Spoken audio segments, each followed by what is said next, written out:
जय जय परम प्रेम श्री श्री ठाकुर अनुकूल चंद्र श्रीहस्त लिखित पवित्र सत्यानुसरण ग्रंथ पाठ सत्यानुसरण यह खूब ही सत्य कथा जे मनरे जेतेबेले ही अपर दोष देखिबार प्रवृत्ति आसीची सेतेबेले सही दोष निज भितर आसी बसा बांधिची तत्क्षणात काल विलंब न करी सही पाप प्रवृत्ति को भांगी चोरी ओळेई सफा कर देले जाय निस्तार नचेत सबु नष्ट हो जीव तुमर नजर जदि अन्यर केवल को ही देखे तेबे तुमे केबे हेले काहारी को भल पाई परिबो नाही आउ से सत देखि आउ जे सत देखि पारे ना से कदापि सत हुए नाही तुमर मन जेते निर्मल हबो तुमर चक्षु सेते निर्मल हबो आउ जगतटा तुम निकटरे निर्मल होई भासी उठिबो तुमे जहाँ ही देखना कहीं अंतर सहित सर्वाग्रे तार भल टिकक देखा चेष्टा कर आउ यही अभ्यास तुमे मज्जागत करि पकाओ तुमर भाषा जदि कुश्चा कलंक जड़ित होता है अपर सुख्याति करि न पारे तेबे जेपरी काहारी प्रति कौनसी मतामत प्रकाश न करे आउ मने मने तुमे निज स्वभाव को घृणा करने को चेष्टा कर एवं भविष्य रे कुश्चा नरक त्याग करने को दृढ़ प्रतिज्ञ हुआ पर निंदा करने माने ही परर दोष कुड़ाई नहीं निजे कलंकित हेबा आउ परर सुख्याति करिवार अभ्यास द्वारा निजर स्वभाव अज्ञात सारे भल हो पड़े ताहा बोली कौनसी स्वार्थ बुद्धि नहीं अन्यर सुख्याति करिबा ठीक नुहे से तो खुशामत से क्षेत्र रे मन मुह प्राय एक रहे नहीं ताहा किंतु बड़ खराब आउ तहिरे निजर स्वाधीन मत प्रकाश करिवार शक्ति हजि जाए शांति शांति शांति जय सत्य ग्रंथ पाठ कले हम श्रद्धा परित छात्र परिवार समस्त शारीरिक मंगल ठाकुर श्री चरण पाठ जय गुरु नारायण ग्रंथ पाठ करेंगे हम श्रद्धा रश्मिमा श्रीमती रश्मि रानी नंद नारायण ग्रंथ पाठ करें जय गुरु जय गुरु परम प्रेम श्री ठाकुर श्रीमुख निश्रित नारायण ग्रंथ पाठ झील मोर तुम सेवा तुम चलवा तुम चिंता तुम कहवा पुरुष जनसाधारण भितर जेपरी एपरी गोटाए भावर सृष्टि करे जो अवनत मस्तक नतजान हो ससंभ्रमे भक्ति गदद कंठरे माँ मोर जननी मोर कही मुग्ध होती बुद्ध होती तृप्त होती कृतार्थ होती तेबे ही तुम्हें नारी तेबे ही तुम्हें सती नारी रे पूर्व पुरुष गर्वर सहित स्मरण कर तुमठारे जे जीवन प्रवाहित होउची ताहा तुमर पूर्व पूर्व पुरुष मानक बहन करी जहाँ को अर्घ्य दे तुमर पूर्व पूर्व पुरुष प्रीत फुल्ल होती मन कर जहाँकर बा जे वंशर चरण स्पर्श रे से माने धन्य होती मन कर तुमे नतजानु होई ताहांक चरण रे अवनत हुओ ताहांकु ही वरण कर स्वामी संबोधन ताहांकु ही कर आउ तुमर एही चिंता और संबोधन भितर दे उत्फुल्ल कंठरे तुमर पूर्व पुरुष गण मध्य मंगल वर्षण करिवे निंदित हुओ नहीं सेमानकु वेदनाप्लुत कर नहीं उद्बुद्ध हुओ उज्जवल हुओ वंश जाति को उन्नत कर वाणी संख्या 69 जय गुरु दादा नारायण ग्रंथ पाठ कले हम श्रद्धा रश्मिमा श्रीमती रश्मि रानी नंद परिवार समस्त शारीरिक मंगल ठाकुर श्री चरण पाठ जय गुरु वर्तमान शास्त्र सदाचार सूत्र ग्रंथ पाठ करेंगे हम स्वामी अनुरुद्ध भाई ठाकुर पवित्र पंजाबी कर्मी श्री अनुरुद्ध पंडा शास्त्र सदाचार सूत्र ग्रंथ पाठ करें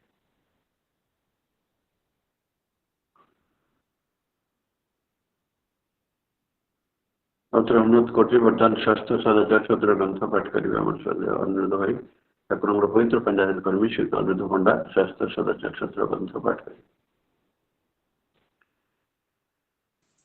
दादा जय गुरु पढ़ देवी हाँ पढ़ दिया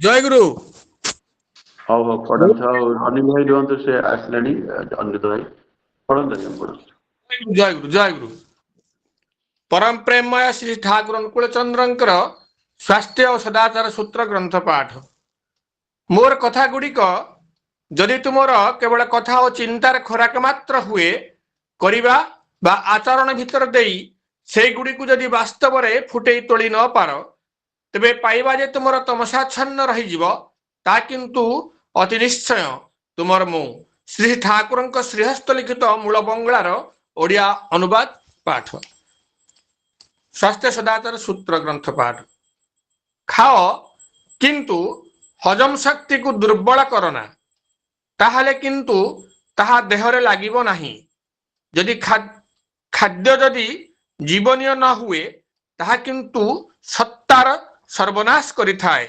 बाणी संख्या 58 पृष्ठा 31।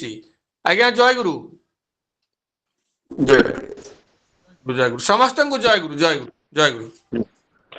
स्वास्थ्य सदाचार सूत्र ग्रंथ हमारे दही ठाकुर अमृत पंडा परिवार समस्त सूचन पाठ जय गुरु। दादा जय गुरु जय गुरु जय गुरु समस्त को जय गुरु। वर्तमान आरंभ करिया प्रथम भजन परिवेशन करिवे हम श्रद्धा टुको शुद्ध गोवर्धन साहू द्वितीय भजन परिवेशन करिवे हम श्रद्धा प्रद्युन ठाकुर पवित्र पंजाबी कर्मी श्रीयुक्त प्रद्युन कुमार दास। तृतीय भजन परिवेशन करिवे हम श्रद्धा मधुमिता मा श्रीमती मधुमिता भोल।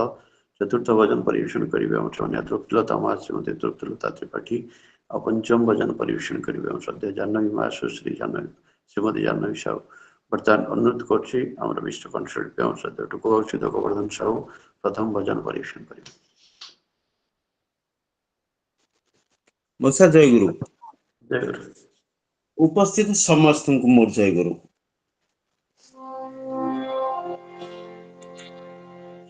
गुरु दर्शन बिना चैन न आए ये कौन उपाय करूं। गुरु दर्शन बिना चैन न आए ये कौन उपाय करूं। काल कर्म बहु विघ्न लगाए काल कर्म बहु विघ्न लगाए कैसे उनको दूर करूं कैसे उनको दूर करूं। दर्शन बिना चैन न आए।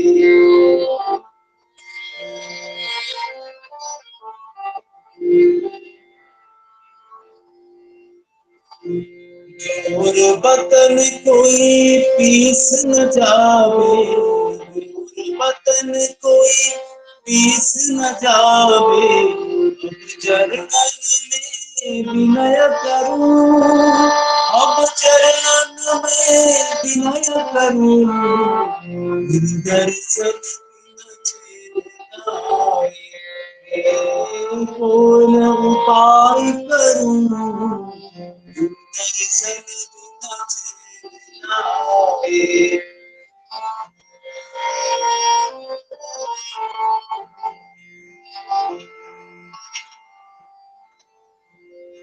सतगुरु मोहि तरस दिखाओ हे सतगुरु मोहि तरस दिखाओ।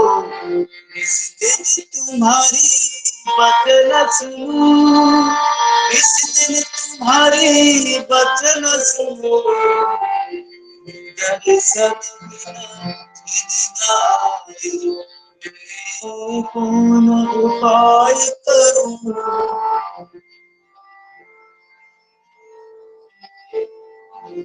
बिन सत्संग कुछ काज न सरे बिन सत्संग कुछ काज न सरे। सत्संग में चित्त जोड़ धरूं सत्संग में चित्त जोड़ धरूं।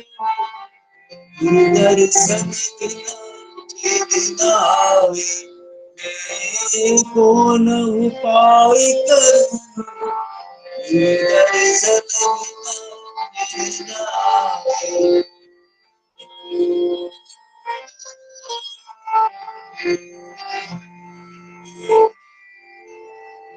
समद अभ्यस समाहार में हर से शब्द अभ्यस समाहार में हर से। सूरत गगन में नीत भरूं सूरत गगन में नीत करूं दर्शन कौन उपाय करूं दर्शन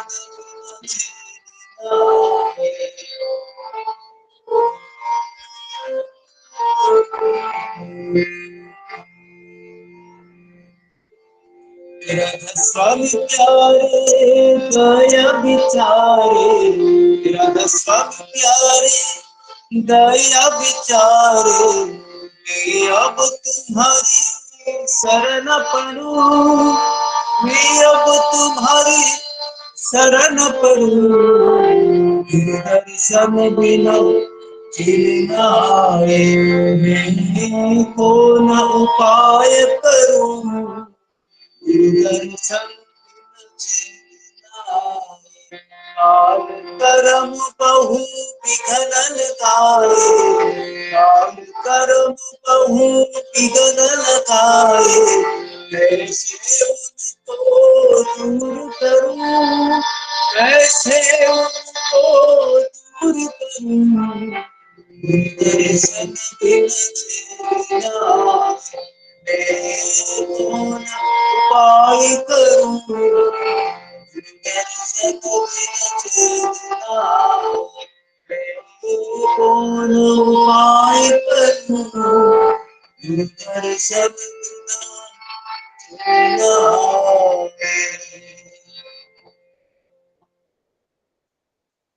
जय गुरु जय गुरु।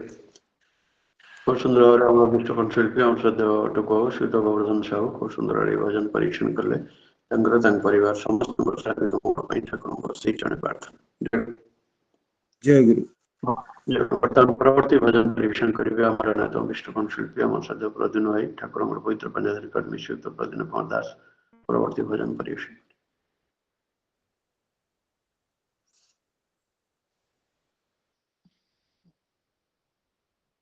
अत्र उन्नत कोटि वर्तमान परवर्ती भजन परीक्षण करेंगे हमारा विष्णु कंठशिल्पी आम सद्य प्रद्युन भाई ठाकुर पवित्र पंजाधारी कर्मी श्रीयुक्त प्रद्युन कुमार दास परवर्ती भजन परीक्षण करेंगे भाई हाँ जय गुरु कुंत मुझे नकले आम करवा अच्छु किए करियो करंतु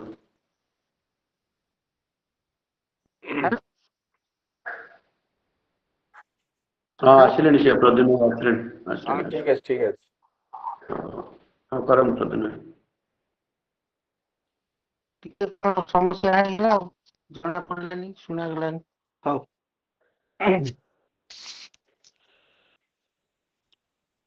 वंदना कर रे मन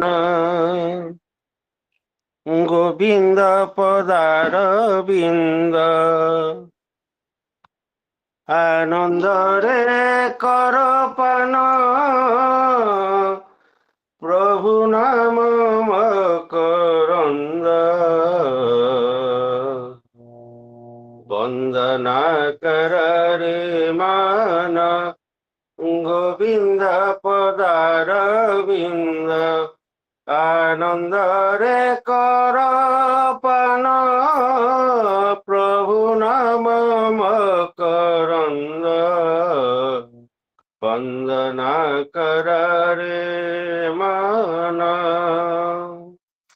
हजि जाइथिला जीवनर छंद छंदी रखिथिला प्रवृत्तिर फांद हजि जाइथिला जीवनर छंद छंदी रखिथिला प्रवृत्तिर फांद से फांद खोलिला করে তড়ি নেল সে ফান্দ খলিল করে তড়ি নেল গেল মুক্তির আনন্দ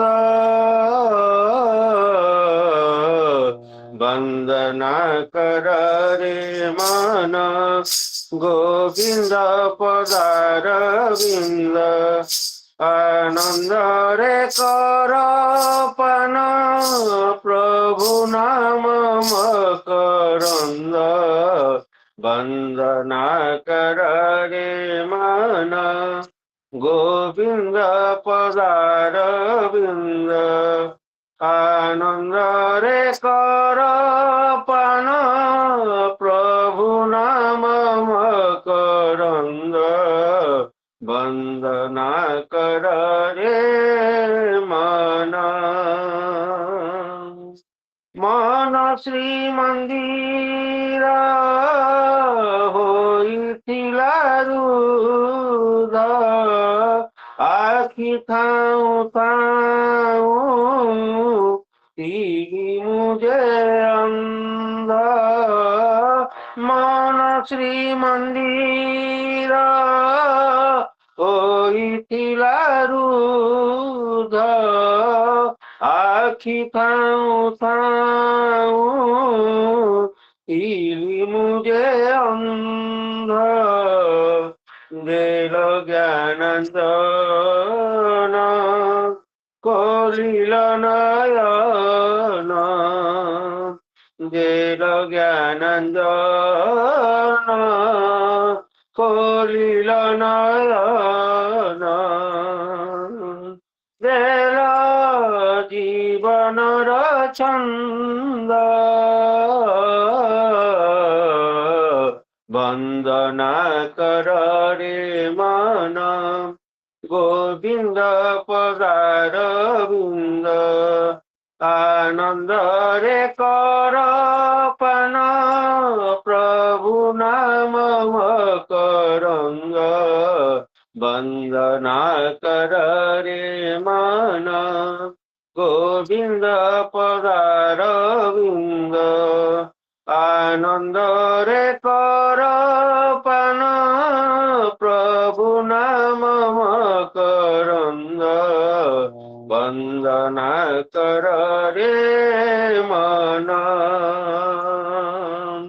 संतापित प्राणी शीतल चंदन अदर्शने मन कांदे अनुक्षण ममतापित प्राणे शीतल चंदन अदर्शने प्राण कांदे अनुक्षण मिलन रत्ने दिव्य प्रेमानंदे मिलन रचंदे दिव्य प्रेमानंदे मन भूले सबु द्वंद वंदना कर रे मन गोविंद पदारविंद आनंद रे कर पान प्रभु नाम मकरंद वंदना कर रे मन गोविंद पदारविंद आनंद रे कर पान प्रभु नाम मकरंद वंदना कर रे मन वंदना कर रे मन वंदना कर रे मन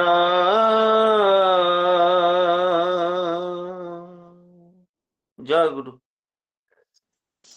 जय गुरु खूब सुंदर भाव आम विष्णु कंठशिल्पी आम शुद्ध प्रद्युन भाई ठाकुर मोर पवित्र पांजाधारी कर्मी श्रीयुक्त प्रद्युन कुमार दास खूब सुंदर भाव स्वर्गत पूज्य नकुलांकर विरचित भजन परिवेशन कले परिवार समस्त शारीरिक मंगल ठाकुर अशीचरण प्रार्थना जय गुरु जय गुरु जय वर्तमान परवर्ती भजन परिवेशन करेंगे हमारा नेता मिस्टर कॉन्सेंट पे हमारे सदैव मधुमिता माँ श्रीमती मधुमिता बड़ो परवर्ती भजन परिवेशन करेंगे। जय गुरु आज्ञा जय गुरु महाराज। समस्त मोर आनंदित जय गुरु परम पूज्य श्री श्री दादा रचनारू गोटे भजन गाइबा चेष्टा करुछि।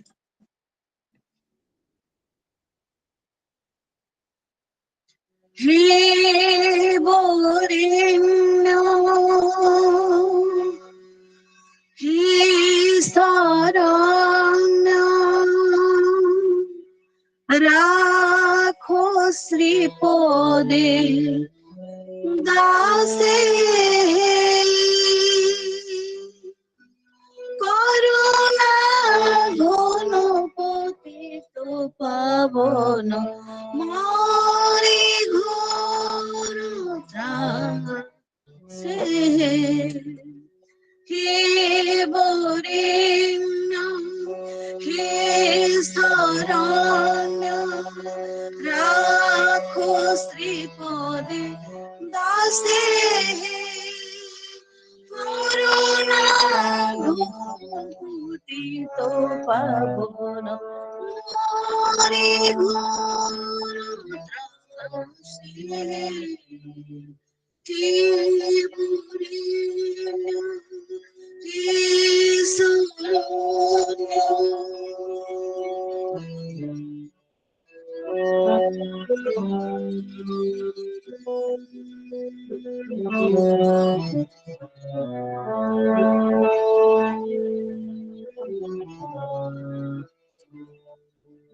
শান্তি সুষ্টি বিনায়ক সিদ্ধি মুক্তি বিধায়ক প্রেম ভক্তি প্রদায়ক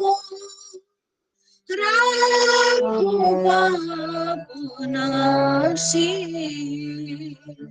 শান্তি সুষ্টি বিনায়ক সিদ্ধি মুক্তি বিধায়ক প্রেম ভক্তি প্রদায়ক রাঘুনাশী হে বরেণ্য হে শরণ্য রাখো শ্রীপদে দাসে করুণা ঘটিত পাবন মরি ঘোর ত্রাসে হে বরেণ্য হে শরণ্য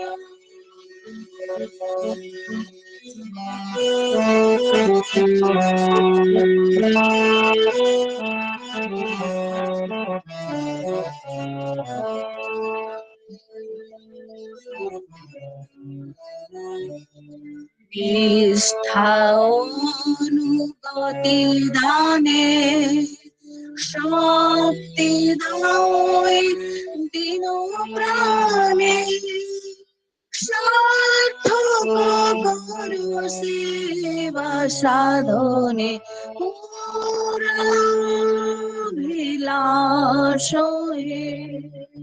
নিষ্ঠা অনুগতি দানে শক্তি দায় দিন প্রাণে সার্থক সেবা সাধনে পুরাভিলাষ হে বরেণ্য হে শরণ্য রাখো শ্রীপদে দাসে করুণা ঘটিত পাবন মরি ঘোর ত্রাসে হে বরেণ্য হে শরণ্য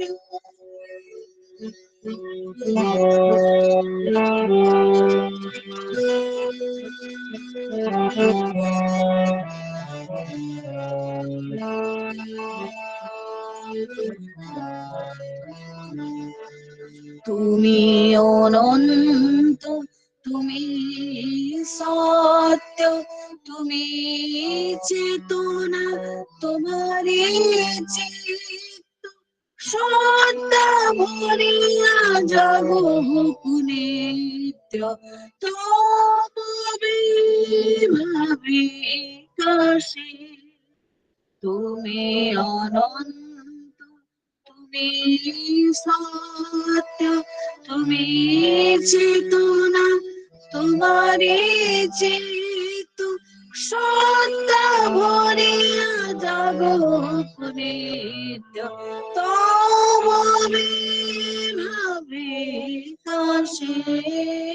হে বরেণ্য, হে শরণ্য, রাখো সে পদে দাসে, করুণা ঘন পতিত পাবন, মরি মোর ত্রাসে। হে বরেণ্য, হে শরণ্য, হে বরেণ্য, হে শরণ্য।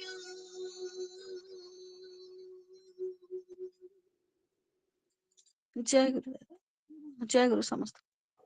ଜୟ ଗୁରୁ, ଜୟ ଗୁରୁ। খুব সুন্দর সমুদ্র কণ্ঠরে আমার বিষ্ণুকণ্ঠ শিল্পী আমার শ্রদ্ধেয় মধুমিতা মা শ্রীমতী মধুমিতা ভୋଳ খুব ସୁନ୍ଦର ଭାବେ ପରମ ପୂଜ୍ୟ ଶ୍ରୀ ଶ୍ରୀ ଦାଦାଙ୍କର ବିରଚିତ ଭଜନ ପରିବେଷଣ କଲେ। ତାଙ୍କର ତାଙ୍କ ପରିବାର ସମସ୍ତଙ୍କ ଶାରୀରିକ ମଙ୍ଗଳ ପାଇଁ ଠାକୁରଙ୍କୁ ଅଶେଷ ଜଣ ପ୍ରାର୍ଥନା। ଜୟ ଗୁରୁ। ଜୟ ଗୁରୁ। ବର୍ତ୍ତମାନ ପରବର୍ତ୍ତୀ ଭଜନ ପରିବେଷଣ କରିବା ଆମର ଅନ୍ୟତମ ବିଷ୍ଣୁକଣ୍ଠ ଶିଳ୍ପୀ ଆମର ତୃପ୍ତିଲତା ମା ଶ୍ରୀମତୀ ତୃପ୍ତିଲତା ତ୍ରିପାଠୀ ପରବର୍ତ୍ତୀ ଭଜନ ପରିବେଷଣ କଲେ। ଜୟ ଗୁରୁ ଦାଦା। ଜୟ ଗୁରୁ ମା, ଜୟ ଗୁରୁ। ଉପସ୍ଥିତ ସମସ୍ତଙ୍କୁ ମୋର ଆବୃତ୍ତି ଜୟ ଗୁରୁ।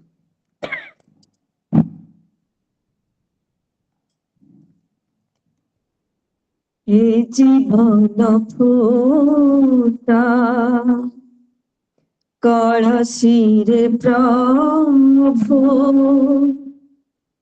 ତୁମ ନାମ ପ୍ରେମ ଭରି,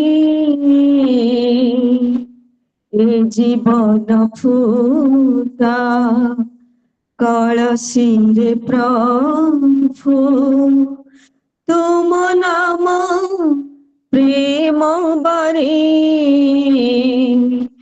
নিরতে ঢালিছ কেউ ভরসারে, নিরতে ঢালিছ কেউ ভরসারে, পারিবে কি মুহি ধরে, এ জীবন ফুটা কলসীরে প্রভু তুম নাম প্রেম বারে, পরিত্যক্ত প্রাণ পরিপূরিত রে, হই চির খরাত তিনি করুণার ধারা বরষা করিছ, সাজি মারু বুকে শ্রাবণী, পরিত্যক্ত প্রাণ পরিপূরিত রে, হই চির খরাত তিনি করুণার ধারা বরষা করিছ, সাজি মারু বুকে শ্রাবণী, অর্থ মন যশ পাইছি অশেষ, অর্থ মন যশ পাইছি অশেষ, কেহি নহে তুম পরি, জীবন ফুটা কলসিরে প্রভু তুম নাম প্রেম বাণী কম্বু কণ্ঠে তুমে ঘোষণা করিছ রন্ধ্রে ভরি দিনে শিউলি গঙ্গা জল ভরা পূর্ণ কুম্ভ হই ধোইবি শ্রী পদ পখালি কম্বু কণ্ঠে তুমে ঘোষণা করিছ রন্ধ্রে ভরি দিনে শিউলি গঙ্গা জল ভরা পূর্ণ কুম্ভ হই ধোইবি শ্রী পদ পখালি গত কর্ম ফলে মিলু যেতে দুঃখ গত কর্ম ফলে মিলু যেতে দুঃখ নাম নামে জীবিত এ জীবন ফুটা কলসিরে প্রভু তুম নাম প্রেম বাণী নিরতে ঢালিছ কেউ ভরসারে নিরতে ঢালিছ কেউ ভরসারে পারিবি কি মুহি ধরি এ জীবন ফুটা কলসিরে প্রভু তুম নাম প্রেম বাণী এ জীবন ফুটা কলসিরে প্রভু তুম নাম তুম নাম তুম নাম প্রেম বাণী জয়গুরু দাদা ସମସ୍ତଙ୍କର ଆବୃତ୍ତି ଜୟଗୁରୁ ଜୟ ଗୁରୁ। খুব সুন্দর সমুদ্র সুললিত কণ্ঠের আমার অভিষ্ট শিল্পী ଆମ ସୌନ୍ୟା ତୃପ୍ତି ମା ଶ୍ରୀମତୀ ତୃପ୍ତିଲତା ତ୍ରିପାଠୀ খুব সুন্দর ভাবে ଏ ଭଜନ ପରିବେଷଣ କଲେ ତାଙ୍କର ତାଙ୍କ ପରିବାର ସମସ୍ତଙ୍କର ଶାରୀରିକ ମଙ୍ଗଳ ପାଇଁ ଠାକୁରଙ୍କ ସେଇ ଜଣେ ପ୍ରାର୍ଥନା। ଜୟ ଗୁରୁ। ଜୟ ବର୍ତ୍ତମାନ ଜୟ ଗୁରୁ। ପରବର୍ତ୍ତୀ ଭଜନ ପରିବେଷଣ କରିବା ଆମର ଅନ୍ୟତମ ଇଷ୍ଟ ଶିଳ୍ପୀ ଆମ ସତ୍ୟ ଜାହ୍ନବୀ ମା ଶ୍ରୀମତୀ ଜାହ୍ନବୀ ସାହୁ ପରବର୍ତ୍ତୀ ଭଜନ ପରିବେଷଣ କରିବେ। ଜୟ ଗୁରୁ ଦାଦା। ଜୟ ଗୁରୁ।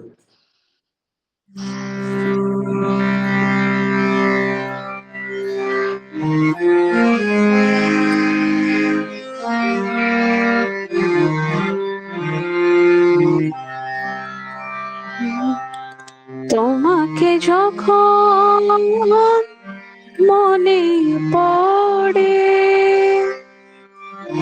ধরা মনে হয় জনহীন তোমাকে যখন মনে পড়ে ধরা মনে হয় জনহীন তুমি আছো আর আমি আছি প্রভু তুমি আছো আর আমি আছি বাকি সব তোমাতে মেলে ধরা মনে হয় জনহীন তোমাকে যখন মনে পড়ে ধরা মনে হয় জনহীন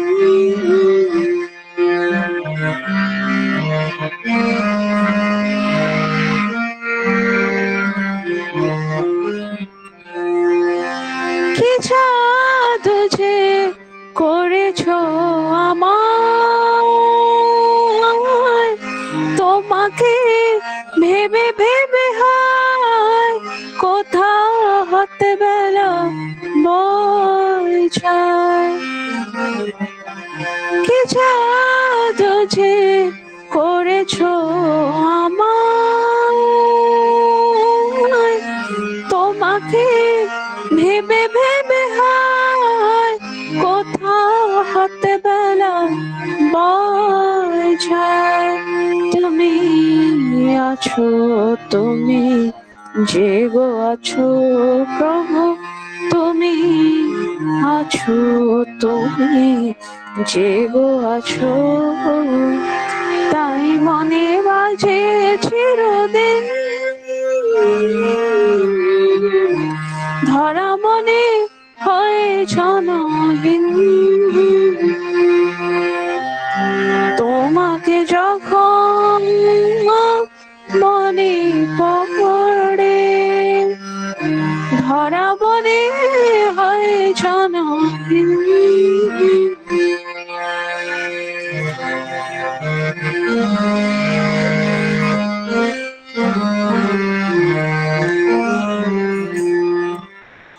বুঝি না এ কেমন খেলা সুন্দর নিয়ে আমাকে ঘিরেছ সারা বেলা বুঝি না এ কেমন খেলা সুন্দর নিয়ে আমাকে খেলেছ সারা বেলা আজ আকাশ বাতাস ছায়া আলো সব কিছু লাগে ভালো আজ আকাশ বাতাস ছায়া আলো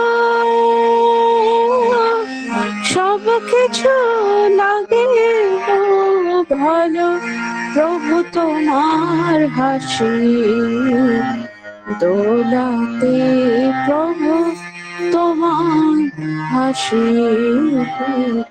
দোলাতে আজ ত্রিভুবন আলো বলেন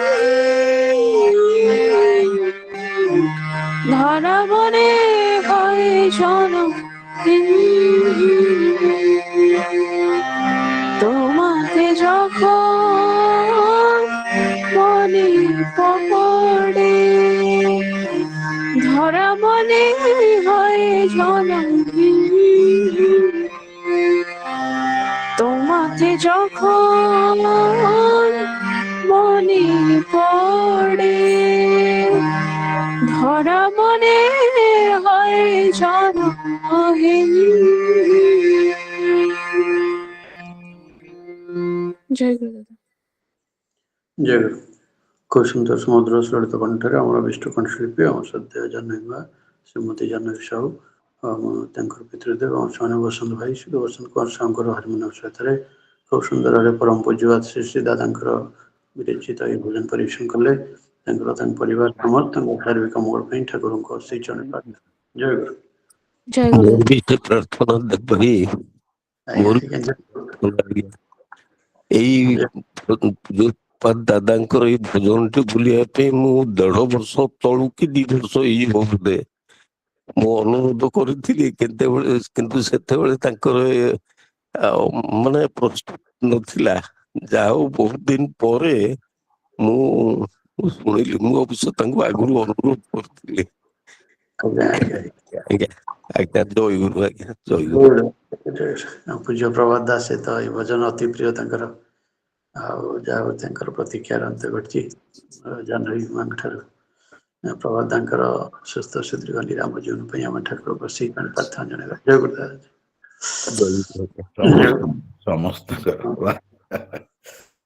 ଜୟ ଗୁରୁ। ବର୍ତ୍ତମାନ କୀର୍ତ୍ତନ ପରିବେଷଣ କରିବା ଆମର ସମ୍ମାନୀୟ ଗୋପୀ ଭାଇ ଠାକୁର ଆମର ପବିତ୍ର ପାଣ୍ଡିଧରୀ କର୍ମୀ ଶ୍ରୀ ଗୋପୀନାଥ ବେହେରା ଏବଂ ତାଙ୍କର ସହଯୋଗୀ ମାନେ କୀର୍ତ୍ତନ ପରିବେଷଣ କରିବେ। ଜୟ ଗୁରୁ। ଜୟ ଗୁରୁ ଆଜ୍ଞା। ବନ୍ଦେ ପୁରୁଷୋତ୍ତମ ବନ୍ଦେ ପୁରୁଷୋତ୍ତମ ବନ୍ଦେ ପୁରୁଷୋତ୍ତମ। लीलामय नीलानिधि हे तुमे अबांग मनस गोचर लीलामय नीलानिधि हे तुमे अबांग मनस गोचर लीलामय नीलानिधि हे तुमे अबांग मनस गोचर सर्व कारण कारण हे विभु सर्व कारण कारण हे विभु सर्व कारण कारण हे विभु सर्व कारण कारण हे विभु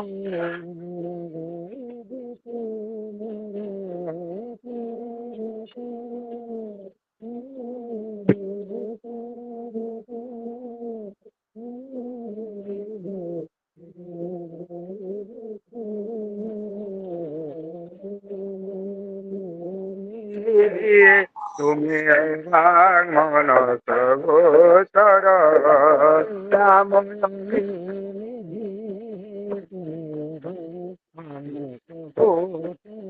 आले रामय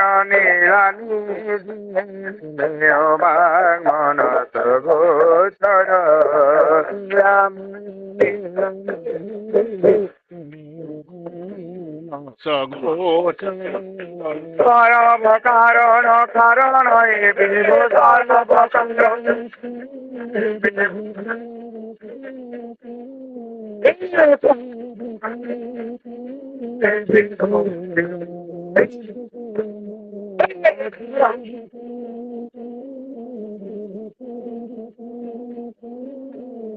ପାଳି ଶୁଭୁନି କିଛି, ପାଳି ଧରିବାଟା ଶୁଭୁନି କିଛି, ଭଏସ ଟା ଶୁଭୁନି, ପାଳି ଧରିବାଟା କିଛି ଶୁଭୁନି।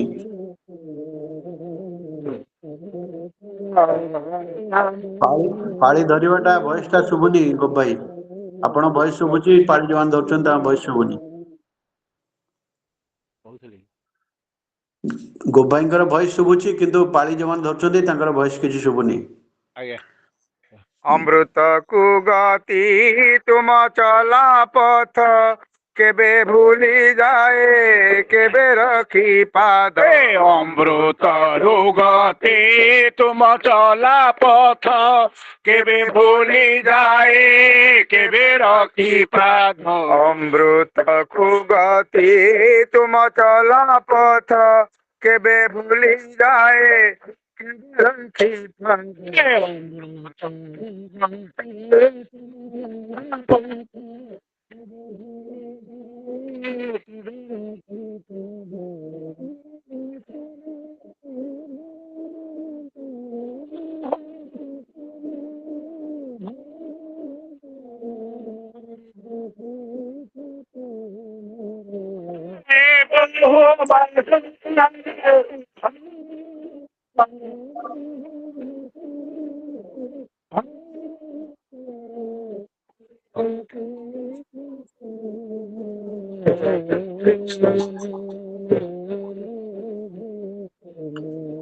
ଶୁଭୁନି, ଆପଣଙ୍କର ଭଏସ କଣ ଏପଟ ସେପଟ କରୁଛନ୍ତି ଫୋନରେ?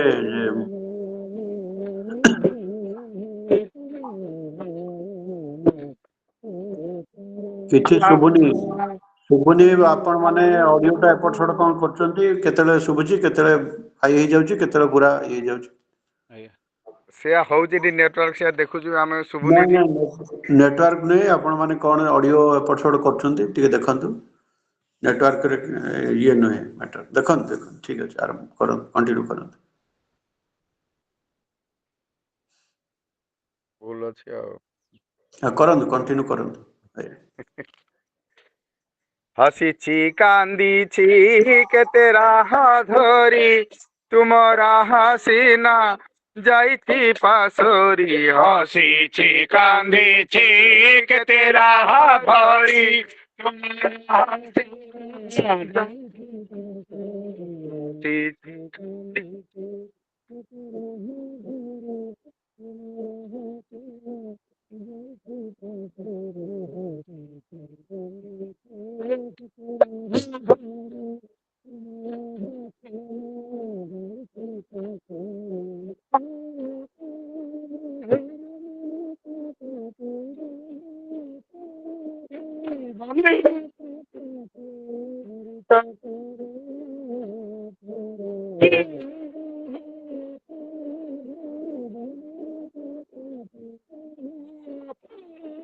ବନ୍ଦୀ ମୁଁ କଥା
ଯାଚି ଯା ଦେଇଛ ତାକୁ ଯୋଗ୍ୟ ନୁହେଁ ଅମାନିଆ ମନ ମାଗିବାକୁ ଚାହେଁ ଯାଚି ଯା ଦେଇଛ ତାକୁ ଯୋଗ୍ୟ ନୁହେଁ ଅମାନିଆ ମନ ମାଗିବାକୁ ଚାହେଁ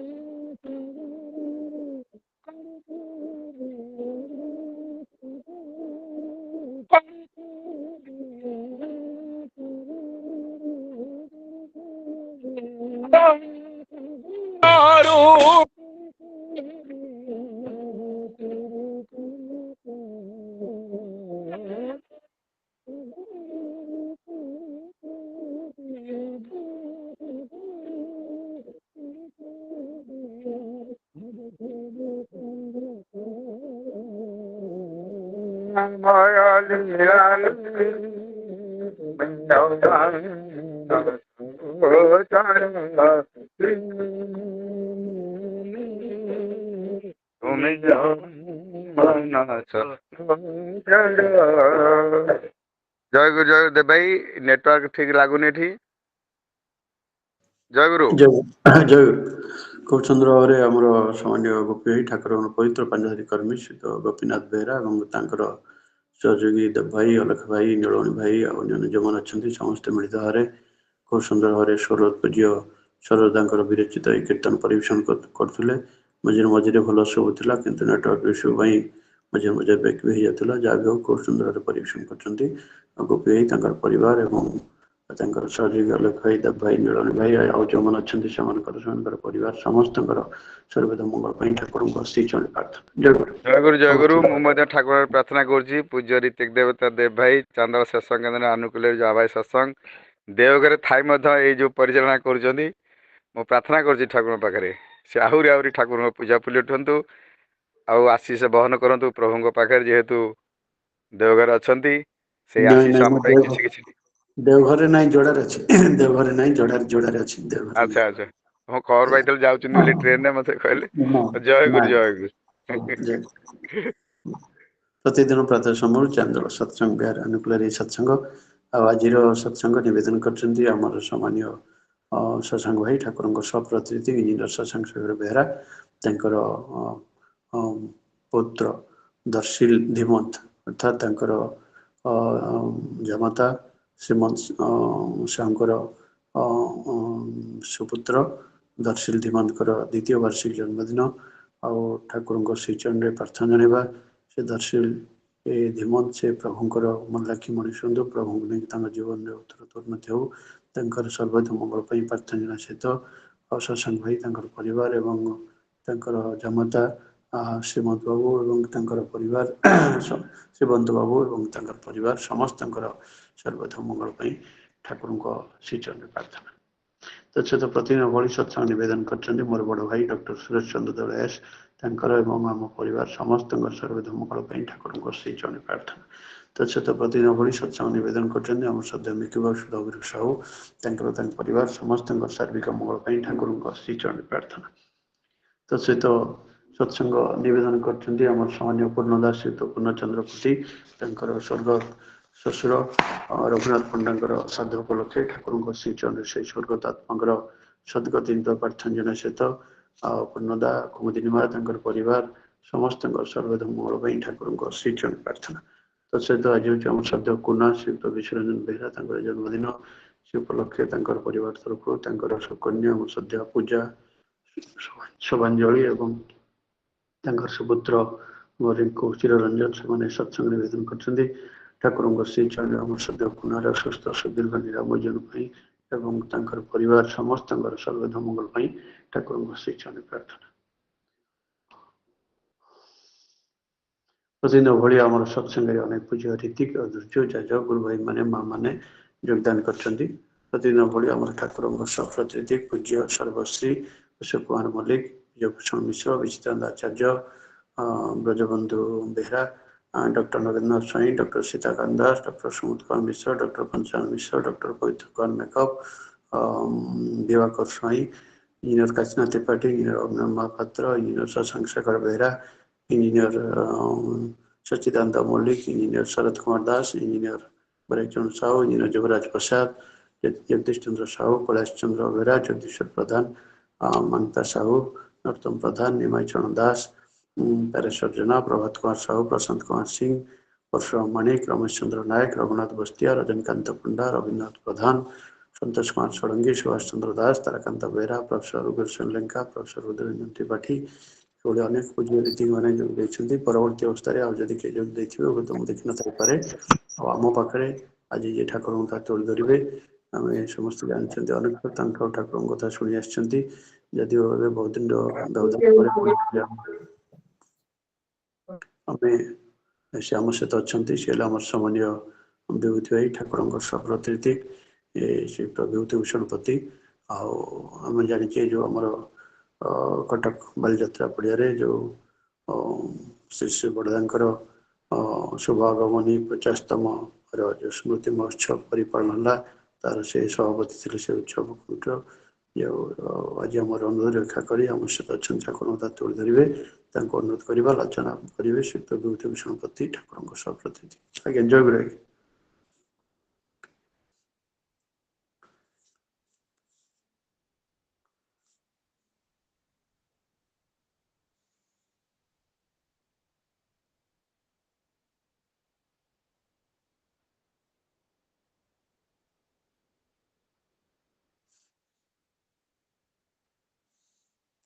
ଏଥର ଅନୁରୋଧ କରୁଛି ବର୍ତ୍ତମାନ ଆଲୋଚନା ଆରମ୍ଭ କରିବା ଆମ ସ୍ୱାମୀ ବିଭୂତି ଭାଇ ଠାକୁରଙ୍କ ସପ୍ରତିନିଧି ଶ୍ରୀଯୁକ୍ତ ବିଭୂତି ଭୂଷଣ ପତି ଆଲୋଚନା ଆରମ୍ଭ କରିବେ।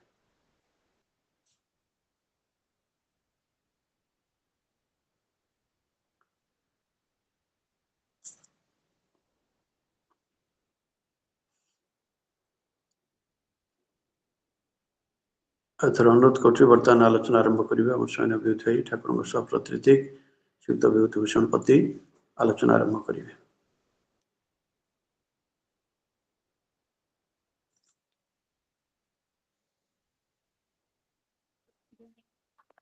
ହେଲା ହେଲା ହ୍ୟାଲୋ ଆଜ୍ଞା ହଁ ଜୟ ଗୁରୁ ହେଲା ଆଜ୍ଞା ଜୟ ଗୁରୁ ଆଜ୍ଞା। ବନ୍ଦେ ଲୋକତିଳକଂ ସତଦ୍ୱାର୍ଥ ଭୀଷଣଂ ଅମର କୀର୍ତ୍ତି ଶରଣଂ ପ୍ରଭୁଦଂ ଲୋକ ଜୀବନଂ ପ୍ରଣୟ ପ୍ରମୋଦ ଜାଗ ଜୀବନଂ ବନ୍ଦେ ଜୀବନ ଜୀବନ ସତ୍ପୁରୁଷଂ। परम ब्रह्म श्री श्री ठाकुर मोर जगत जननी नित्य कल्याण श्री बड़मा परम पूज्य बा श्री बड़दा परम पूज्य बाद आचार्य रत्न अभिप्रण जी सम्मान्य परिचालक सम्मान्य करिमंडली गुरु भाई माँ मैंने ऑनलाइन सत्संग माध्यम जो मैंने ठाकुर कथा शुणुंट समस्त मोर आंतरिक जयगुरु चांदोल सत्संग विहार माध्यम दीर्घ दिन धरी ऑनलाइन सत्संग अनुष्ठित हो चली उद्योक्ता मानक से मंगल से परम पिता पूजन प्रणति जनाऊँगी आज कि मत दिखाई ठाकुर कथा तोली धरिया चेष्टा करी आपण मान निकट में तार परिप्रकाश करने आम समस्ते ठाकुर पाखक आसीचे। प्रथम जो ठाकुर हूँ मनीष तैयारी कारखाना कारखाना भितर आम केते दूर निजक सामिल करी निज चरित्रवता को गढ़ी तोलिया चेष्टित होइचे ସେଟା ଆମେ ସମସ୍ତେ ନିରକ୍ଷ କଲେ ସେ ଜାଣିପାରିବା। ଯାହାକି ସ୍ୱାମୀ ବିବେକାନନ୍ଦ ଗୋଟେ ଜାଗାରେ କହିଛନ୍ତି, ନାଇଦର ମନି ଫେଜ୍ ନର name or fame, only character can clip through the adamantine walls of difficulties. ନା ଆମର ଯଶ କି ଅର୍ଥ ଏମାନଙ୍କ ଆମର ଚରିତ୍ରକୁ ଗଠନ କରିବାକୁ ସାହାଯ୍ୟ କରିବେ। କେବଳ ଚରିତ୍ର ହେଉଛି ସେଇ ଗୋଟିଏ ଗୁଣ, ଯେତେ ଦୁର୍ଭେଦ୍ୟ ପ୍ରାଚୀର ଭଳି ଯାହା କିଛି ଆସୁନା କାହିଁକି ସେ ଆମମାନଙ୍କୁ ସମସ୍ତଙ୍କୁ ଅତିକ୍ରମ କରିବାକୁ ଚେଷ୍ଟା କରିବ। ଏବଂ ଏ ଚରିତ୍ର ଆସିଛି ଚର ଧାତୁରୁ, ଯାହା ଠାକୁର କହିଛନ୍ତି ଆଚରଣ। ଆମମାନଙ୍କର ଚାଲିଚଳନ ଆଚରଣ, ଆମର କଥାବାର୍ତ୍ତା ସବୁକିଛି ଠାକୁରଙ୍କୁ ପ୍ରତିଷ୍ଠା କରିବାରେ କେତେ ଦୂର ସହାୟକ ହେଉଛି ସେଟା ଆମର ମାପକାଠି। ଠାକୁର ତ ସଦାସର୍ବଦା କହିଦେଇଗଲେ, ମୁଁ ଚାହେଁ ଗୋଟେ ଖାଣ୍ଟି ମଣିଷ। ଥରେ କଥା ପ୍ରସଙ୍ଗରେ କହୁଥିଲେ, କହିଲେ ବିରାଟ ଜଙ୍ଗଲରେ ମୁଁ ଏକଲା ପକ୍ଷୀ ଘୁରି ବୁଲୁଛି, ମୋର ଦୋଷର କେହି ପାଇଲେନି। ସେଦିନ ଠାକୁର ସଦାସର୍ବଦା ବ୍ୟାକୁଳ ହେଇକରି କୁହନ୍ତି, କହିଲେ ଦୁଇଟି ଲୋକ ଏକ ନିଶାଏ ଚଲବେ ଯଦି ଇଷ୍ଟ ନିଶାଏ, ଭର ଦୁନିଆ ରୁକବେ ନା କେହି, ମାନେ ଦୁନିଆରେ ଯଦି ଦୁଇଟି ଲୋକ ଇଷ୍ଟାନ୍ୟାସରେ ମାତିଯିବେ ତାହେଲେ ଦୁନିଆରେ କେହି ତାଙ୍କୁ ରୋକିପାରିବେନି। କିନ୍ତୁ ଗୋଟିଏ ଲୋକ ଠାକୁର ପାଇନାହାନ୍ତି ଏକ୍ସେପ୍ଟ ଶ୍ରୀ ବଡ଼ଦାଙ୍କ ବ୍ୟତୀତ। ଏବଂ ସେ ଯେଉଁ କଥା ହିଁ ଠାକୁର କହିଦେଇଛନ୍ତି ଯେ ବଡ଼ଖୋକା ଯେ ତାଙ୍କର ଜୀବନ ଆଦର୍ଶକୁ ସବୁକିଛି ସେ ତୋଳି ଧରିଛନ୍ତି ଏବଂ ତାଙ୍କ ଚରିତ୍ର ପଥା ଯେ ଦେଖି ଦେଇଛନ୍ତି, ସେଇଟାକୁ ଆମର ଅନୁସରଣୀୟ। ଆମେ କେତେ ଦୂର ଠାକୁରଙ୍କର ଅନୁସରଣ କରୁଛେ। ଏକମାତ୍ର ଭକ୍ତ ହିଁ ତାଙ୍କୁ ତୋଳି ଧରେ, ଭକ୍ତ ଛଡ଼ା ତାଙ୍କ ଜୀବନରେ ଆଉ କେହି ନାହିଁ। ଏବଂ ଏ ଭକ୍ତ ଯିଏ ସେ ହେଉଛି ଈଶ୍ୱର କୋଟି ମଣିଷ। ଦୁନିଆରେ ତ ପ୍ରବୃତ୍ତିମୁଖୀ ମଣିଷ ରହିଛି ଏବଂ ଈଶ୍ୱର କୋଟି ମଣିଷ ରହିଛନ୍ତି। ଏହାର ଭିତରେ ପ୍ରବୃତ୍ତିମୁଖୀ ମଣିଷ ଠାକୁର କହିଲେ ତାର ପ୍ୟାସନେଟ୍ ଅବସେସନ୍ ଫଳରେ ସେ ନିଜକୁ ହଜେଇ ଦେଇଥାଏ। ସେ ଜାଣିପାରେନି କେଉଁଟା ଭଲ କେଉଁଟା ମନ୍ଦ।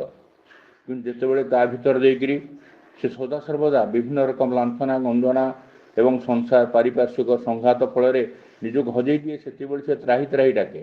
ସେତେବେଳେ ସେ ପରମ ପିତା ହାତ ଧରି ତାକୁ ଉଠେଇ ନେବାକୁ ଚେଷ୍ଟା କରନ୍ତି। ପତନର ଅତଳ ଗହ୍ୱରରେ ଥିଲେ ମଧ୍ୟ ସେ ତାକୁ ଚେଷ୍ଟା କରନ୍ତି କିନ୍ତୁ ଭଲ ଖାଣ୍ଟି ମଣିଷଟି ତିଆରି କରିବା ପାଇଁ, ଯିଏ ତାଙ୍କର ହାତକୁ ସାଙ୍ଗରେ ହାତ ମିଳେଇଛି ଏବଂ ତାଙ୍କ ହାତ ଧରି ଉଠି ଯାଇଛି, ସେହି ରକ୍ଷା ପାଇଛି। କିନ୍ତୁ ଯିଏ ବୃତ୍ତି ପ୍ରବୃତ୍ତି ଭିତରେ ସାମିଲ ହେଇ ତୋଡ଼ି ମାଛ ଭଳି କହେ ମୋର ଏଇ ପଙ୍କଟି ଭଲ, ସେ ତା ଜୀବନ ଭିତରେ ସେମିତି ନଷ୍ଟ ହୋଇଯାଇଛି, ବରଂ କିନ୍ତୁ ସେ ତ୍ରାହି ପାଇନି, କିଏ ରକ୍ଷା ପାଇନି। ତାକୁ ସେଥିପାଇଁ ସଦାସର୍ବଦା ପ୍ରତ୍ୟେକ ଯୁଗ ସନ୍ଧିକୋଣରେ ସେହି ପରମ ପୁରୁଷ ଆସିଛନ୍ତି, ଯାହା କୁହାଯାଏ ଯଦୋଦା ସରତି ଶ୍ରେଷ୍ଠ ତତ ଦେବେତର ଜନା ସହଜତ ପ୍ରମାଣ କରୁତ ଲୋକନ ତଦନ ବର୍ତ୍ତତେ। ପ୍ରତ୍ୟେକ ଯୁଗ ସନ୍ଧିକୋଣରେ ସେ ଆସିଛନ୍ତି, ଦେଖାଇ ଦେଇଛନ୍ତି ଯେ ମଣିଷ କିଭଳି ଭଲ ହୋଇ ଉଠିବ ଏବଂ ପ୍ରମାଣ କରି ଦେଖାଇ ଦେଇଛନ୍ତି ଏହି ହେଇ ତୁମର ପଥ, ଏହି ହେଉଛି ତୁମର ମତ। ଯତ୍ କର୍ମ କରୁନ୍ ଯତ୍ କର୍ମ ମଦ୍ଭକ୍ତ ସର୍ବବର୍ଜିତ ନିର୍ଭୟର ସର୍ବଭୂତେଷୁ ଦଶ ମାମତି ପଣ୍ଡିତ। ମୁଁ ଯାହା କହୁଛି ସେଇ କର୍ମ କର, ମୋର ପାଇଁ କର୍ମ କର, ମତ୍ କର୍ମ, ମୁଁ ତୁମ ଜୀବନରେ ଶ୍ରେୟ ଉଠେ ପ୍ରେୟ ଉଠେ ଏବଂ ଏଇଗୁଡ଼ିକ ଯଦି କରିଚାଲିବ ତାହେଲେ ଦେଖିବ ତୁମ ଜୀବନରେ ତୁମ ଜୀବନ ପଛରେ ତୁମେ ହାରିଯିବନି। ଆପଣମାନେ ସମସ୍ତେ ଜାଣିଥିବେ ସେଦିନ ଜେସସ୍ ଖ୍ରୀଷ୍ଟଙ୍କ ପାଖରେ ଯେତେବେଳେ ଆଣିକିରି ଜଣେ ତାଙ୍କର ଭକ୍ତ ଆଣିକି ଜଣେ ବ୍ୟଭିଚାରିଣୀ ମହିଳାକୁ ଫୋପାଡ଼ି ଦେଲେ, କହିଲେ ମୋଜେସ୍ କହିଛନ୍ତି ଯେ ବ୍ୟଭିଚାରିଣୀ ମହିଳାକୁ ପଛରେ ଫୋପାଡ଼ି ମାରିବା ପାଇଁ, ଆପଣଙ୍କର ମତ କ'ଣ? ଜେସସ୍ ଖ୍ରୀଷ୍ଟ ସେଇଠି କହିଥିଲେ, ମୋଜେସ୍ ଯାହା କହିଛନ୍ତି କେବେ ଭୁଲ କହିନାହାନ୍ତି। କିନ୍ତୁ ସେଇ ପଥର ଫୋପାଡ଼ି ମାରିବ ଯିଏ ତା ଜୀବନରେ କେବେ ଭୁଲ କରେନି। ତୁମ ଭିତରେ ଯଦି କେହି ଭୁଲ କରିନଥିବ ତାହେଲେ ପଥର ପଡ଼ିବା ପାଇଁ ଯୋଗ୍ୟ। ଆସ୍ତେ ଆସ୍ତେ ସମୟ ସେଇଠୁ ଓହରିଗଲେ। ସମସ୍ତେ ଓହରିଗଲା ପରେ ସେଇ ମାଆଟି କେବଳ ଥାଏ। ଜେସସ୍ ଖ୍ରୀଷ୍ଟ ସେଇଠି କହିଛନ୍ତି ତାକୁ, ଜୀବନରେ ତ ଅନେକ ଭୁଲ ଭ୍ରାନ୍ତି ହେଇଛି, ଯଦି ଆଲୋକର ଦିଶାରେ ଯଦି ତୁମ ସାମ୍ନାରେ କିଏ ଥାଏ, ଯଦି ସେ ଆଲୋକର ପଥରେ ତୁମେ ନିଜର ଜୀବନକୁ ଆଲୋକିତ ମନେ କର, ତାହେଲେ ତାଙ୍କୁ ଅନୁସରଣ କର, ଆଉ ସେ ପଶ୍ଚାତପଦ ହୁଅନି। ସେଇଠି ମାଆଟି ଜେସସ୍ ଖ୍ରୀଷ୍ଟଙ୍କ ପଶ୍ଚାତପଦ ହେଇଥିଲା। ଆଉ ଭୁଲରେ ମାନେ ପାପର ସେ ପତଳ ଗହ୍ୱରରୁ ସେ ବାହାରି ଆସି ଏକମାତ୍ର ସେଇ ତାଙ୍କର ଶ୍ରେଷ୍ଠ ଭକ୍ତ ରୂପେ ପରିଗଣିତ ହୋଇଥିଲା, ଯାହାର ନାଁ ହେଇଥିଲା ମେରୀ ମ୍ୟାଗଡାଲେନ୍। ଯେତେବେଳେ ତାଙ୍କୁ ଜେସସ୍ ଖ୍ରୀଷ୍ଟ କ୍ରୁସିଫାଏଡ୍ କରିବା ପାଇଁ ଆତତାୟୀଗଣ ନେଇଗଲେ, ତାଙ୍କୁ ଯେଉଁ ପ୍ରଧାନ ଭକ୍ତମାନେ ଥିଲେ ସେମାନେ ନିଜର ଜୀବନକୁ ରକ୍ଷା କରିବା ପାଇଁ ଲୁଚିଗଲେ। କିନ୍ତୁ ସେଇ ମେରୀ ମ୍ୟାଗଡାଲେନ୍ ଜୀବନର ମାୟା ସମସ୍ତ କିଛି ତୁଚ୍ଛ କରିଦେଇ କହିଲେ ଆରେ ଜୀବନର ଆଲୋକବର୍ତ୍ତିକା ଯିଏ ତାଙ୍କୁ ନେଇଯାଉଛନ୍ତି ମାରିଦେବା ପାଇଁ, ତାଙ୍କୁ ନେଉଛନ୍ତି କ୍ରୁସିଫାଏଡ୍ କରିବା ପାଇଁ, ସେମାନେ ଲୁଚିଛେ କ'ଣ? ତେଣୁ ସେଇଭଳି ଭକ୍ତ ଠାକୁର ଚାହିଁଛନ୍ତି, ଯିଏ ତାର ନିଜର ସମସ୍ତ କିଛି ତ୍ୟାଗ କରି ତାଙ୍କୁ ଭଲ ପାଇବ। ତେଣୁ ଏଇଭଳି ଭାବରେ ଯଦି ଭକ୍ତମାନେ ହୋଇ ଉଠିବେ ତାହେଲେ ଠାକୁରଙ୍କ ଦେଖିବେ ପ୍ରତିଷ୍ଠା କରିବା ପାଇଁ କେତେ ସହଜ ସାଧ୍ୟ ହୋଇ ଉଠିବ ଏବଂ ଆମ ଜୀବନ କେମିତି ସୁନ୍ଦର ହୋଇ ଉଠିବ, ମୋହନୀୟ ହୋଇ ଉଠିବ। ଠାକୁର ସେଇ କଥାକୁ ନେଇକି ସଦାସର୍ବଦା ଦୋହରେଇକିରି କହିଛନ୍ତି, ମୁଁ ଚାହେଁ ଏଭଳି ଗୋଟେ ମଣିଷ ତା ଜୀବନରେ ଇଷ୍ଟ ଛଡ଼ା ଆଉ ଦ୍ୱିତୀୟ କେହି ନଥିବେ, ଏକମେବ ଅଦ୍ୱିତୀୟ ଯୋଉଟା କୁହାଯାଇଛି। ଆମର ଭକ୍ତ ଜୀବନ ମଧ୍ୟ ଠିକ୍ ସେଇଭଳି ଭାବରେ ସେ ଏକ ଅଦ୍ୱିତୀୟ ରୂପେ ଯେମିତି ପୂଜା ପାଇବେ, ତାଙ୍କ ଛଡ଼ା ଆମ ଜୀବନରେ ଆଉ କେହି ବି ନ ରହିବେ। ତେଣୁ ଠାକୁର ଏଇ ଯୋଉ କଥା ହିଁ କହିଦେଇଛନ୍ତି, ଆମ ଜୀବନର ଲକ୍ଷ୍ୟ ଯଦି ସେଇ ଏକ ହିଁ ହୁଅନ୍ତି, ଆମ ଜୀବନର ଗତି ଯଦି ସେଇ ଏକ ହିଁ ହୁଅନ୍ତି, ତାହେଲେ ଦେଖିବେ ଆମେ ତାଙ୍କୁ ପ୍ରତିଷ୍ଠା କରିବା ଭିତରେ ଆମ ଜୀବନରେ ଆଉ କିଛି ହିଁ କାମ୍ୟ ନଥିବ। ଯୋଉ ଭକ୍ତମାନେ ଆସିଛନ୍ତି ସେମାନେ ପରୀକ୍ଷା କରି ଦେଖିଛନ୍ତି ଠାକୁରଙ୍କର ପଥ ଏବଂ ଠାକୁରଙ୍କର ମତ, ଠାକୁରଙ୍କ ଯାହା କିଛି କହିଛନ୍ତି ଆମ ଜୀବନ ସବୁକିଛି ଆମ ଜୀବନ ପାଇଁ, ଜୀବନ ବର୍ଦ୍ଧନ ପାଇଁ, ବୃତ୍ତି ପ୍ରବୃତ୍ତିର ଊର୍ଦ୍ଧ୍ୱରେ ରହିଲେ ହିଁ ଆମେ ଜୀବନ ବର୍ଦ୍ଧନର ପଥ ପାଇବା। ଯୋଉମାନେ ଆସିଛନ୍ତି ତାଙ୍କ ଜୀବନର ନିର୍ଯାସ ଦେଇ ଆମମାନଙ୍କ ନିକଟରେ ଶୋଇଯାଇଛନ୍ତି। ଯଦି ଯୋଗ୍ୟତା ଅର୍ଜନ କରିବାକୁ ଚାହଁ, ଯଦି ଜୀବନରେ ଶାନ୍ତି ପାଇବାକୁ ଚାହଁ, ସ୍ୱସ୍ତି ପାଇବାକୁ ଚାହଁ ଏବଂ ଜୀବନକୁ ବର୍ଦ୍ଧନ ମୁଖରେ ଆଗେଇ ଯିବାକୁ ଚାହଁ, ବ୍ୟକ୍ତି ପଥରେ ଆଗେଇ ଯିବାକୁ ଚାହଁ, ତାହେଲେ ଠାକୁର ଏକମାତ୍ର କାମ୍ୟ। ଆପଣମାନେ ସମସ୍ତେ ଜାଣିଥିବେ ବ୍ରଜଗୋପାଳ ଦତ୍ତରାୟ ଯେ ଠାକୁରଙ୍କ ବିଷୟରେ ବିରାଟ ବଡ଼ ତାଙ୍କ ତିନି ଖଣ୍ଡ ବହି ରହିଛି। ମାତା ମନମୋହନ ଦେବୀଙ୍କ ବିଷୟରେ ଲେଖି ରହିଛନ୍ତି। ତାଙ୍କର ଠାକୁର ଦିନେ ଗେରିଶ କାବ୍ୟ ସବୁ ଡାକି କରି କହିଲେ ତାର ଦେଖିଲୁ ତାର କୁଷ୍ଟି ଦେଖିଲୁ, ସେଠି ସେ ତାର କୁଷ୍ଟି ଦେଖିକି କହିଲେ ଠାକୁର ତାଙ୍କର 73 ବୟସରେ ତାଙ୍କର ଅଛି ମୃତ୍ୟୁର ଇଏ ଠାକୁର, ଏବଂ ଏଥିରୁ ଯଦି ବର୍ଷି ଯାଇପାରିବେ 77 ବର୍ଷରେ ଆଉ ସେ ବଞ୍ଚିପାରିବେନି। ଠାକୁର ଏ କଥା ଶୁଣି ବିଚଳିତ ହେଇଗଲେ। ସେଇଠି ତାଙ୍କୁ ବ୍ରଜଗୋପାଳ ଦତ୍ତରାୟଙ୍କୁ ଦିନେ ଡାକିକିରି କହୁଛନ୍ତି, ବ୍ରଜଗୋପାଳ ଦା, ମୁଁ ଚାହେଁ ଆପଣ ଯେଉଁ ମଣିଷ ପାଖରେ ଅଛନ୍ତି ତାର କିଛି ଆପଣଙ୍କ ଗୁଣାଗୁଣ କିଛି ଆପଣ ଦେଖୁଛନ୍ତି, ତା ବିଷୟରେ କିଛି ଗୋଟେ ଜୀବନଟି ଲେଖିପାରିବେ, ତାଙ୍କର ଜୀବନୀ ଲେଖିପାରିବେ? ଠାକୁର ଏ କଥା ଶୁଣି କହିଲେ, ଠାକୁର ନିଶ୍ଚିତ, କିନ୍ତୁ ଆପଣ ଆଶୀର୍ବାଦ କରନ୍ତୁ ଯେମିତି ଏଇ ଯେଉଁ ମୋତେ ପରୀକ୍ଷା ଭିତରେ ପକେଇଛନ୍ତି ତାକୁ ଉତ୍ତୀର୍ଣ୍ଣ କରିବେ, ସେ ପରୀକ୍ଷାରେ ଉତ୍ତୀର୍ଣ୍ଣ ହେଇପାରେ। ତାପରେ ସେ ଲାଗିଲେ ଠାକୁରଙ୍କ ବିଷୟରେ ତାଙ୍କର ଜନ୍ମ ଠାରୁ ଆରମ୍ଭ କରି ମାତା ମନମୋହନ ଦେବୀ କ'ଣ ତାଙ୍କର ବଂଶ ବଳି ସବୁ କିଛି ସଂଗ୍ରହ କରିବାରେ, ଏଇ ସଂଗ୍ରହ କରିବା ଭିତରେ କେତେବେଳେ 73 ଯାଏଁ 74 ହେଇଯାଇଛି ତା ସେ ବି ଟେର ପାଇନାହାନ୍ତି। ଠାକୁର କିନ୍ତୁ ଯାହା ହଉ କହିଲେ ବ୍ରଜଗୋପାଳ ଗୋଟିଏ ପରୀକ୍ଷାରେ କଟିଗଲା। 3 ଖଣ୍ଡ ବହି ସେ ପ୍ରସ୍ତୁତି କରିଥିଲେ ଠାକୁରଙ୍କ ଜୀବନୀ ବିଷୟରେ। ବିରାଟ ବିରାଟ ଭଲ୍ୟୁମ୍ ଯେଉଁମାନେ ପଢ଼ିଛନ୍ତି ସେମାନେ ହିଁ ଜାଣିଛନ୍ତି।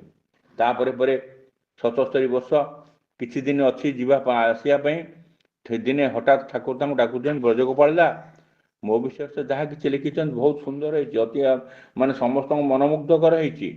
ଯେଉଁମାନେ ପଢ଼ିଛନ୍ତି ସେମାନେ ଜାଣୁଛନ୍ତି ଯେ ବାସ୍ତବିକ ବହିଟି ଅତି ସୁନ୍ଦର ହେଇଛି, ତାକୁ ଯିଏ ଖୋଲି ଦେଖିବ ତା ଜୀବନରେ ନିଶ୍ଚିତ ଭାବରେ ଉନ୍ନତିର ପଥକୁ ଅବଧାରିତ ହୋଇଥିବ।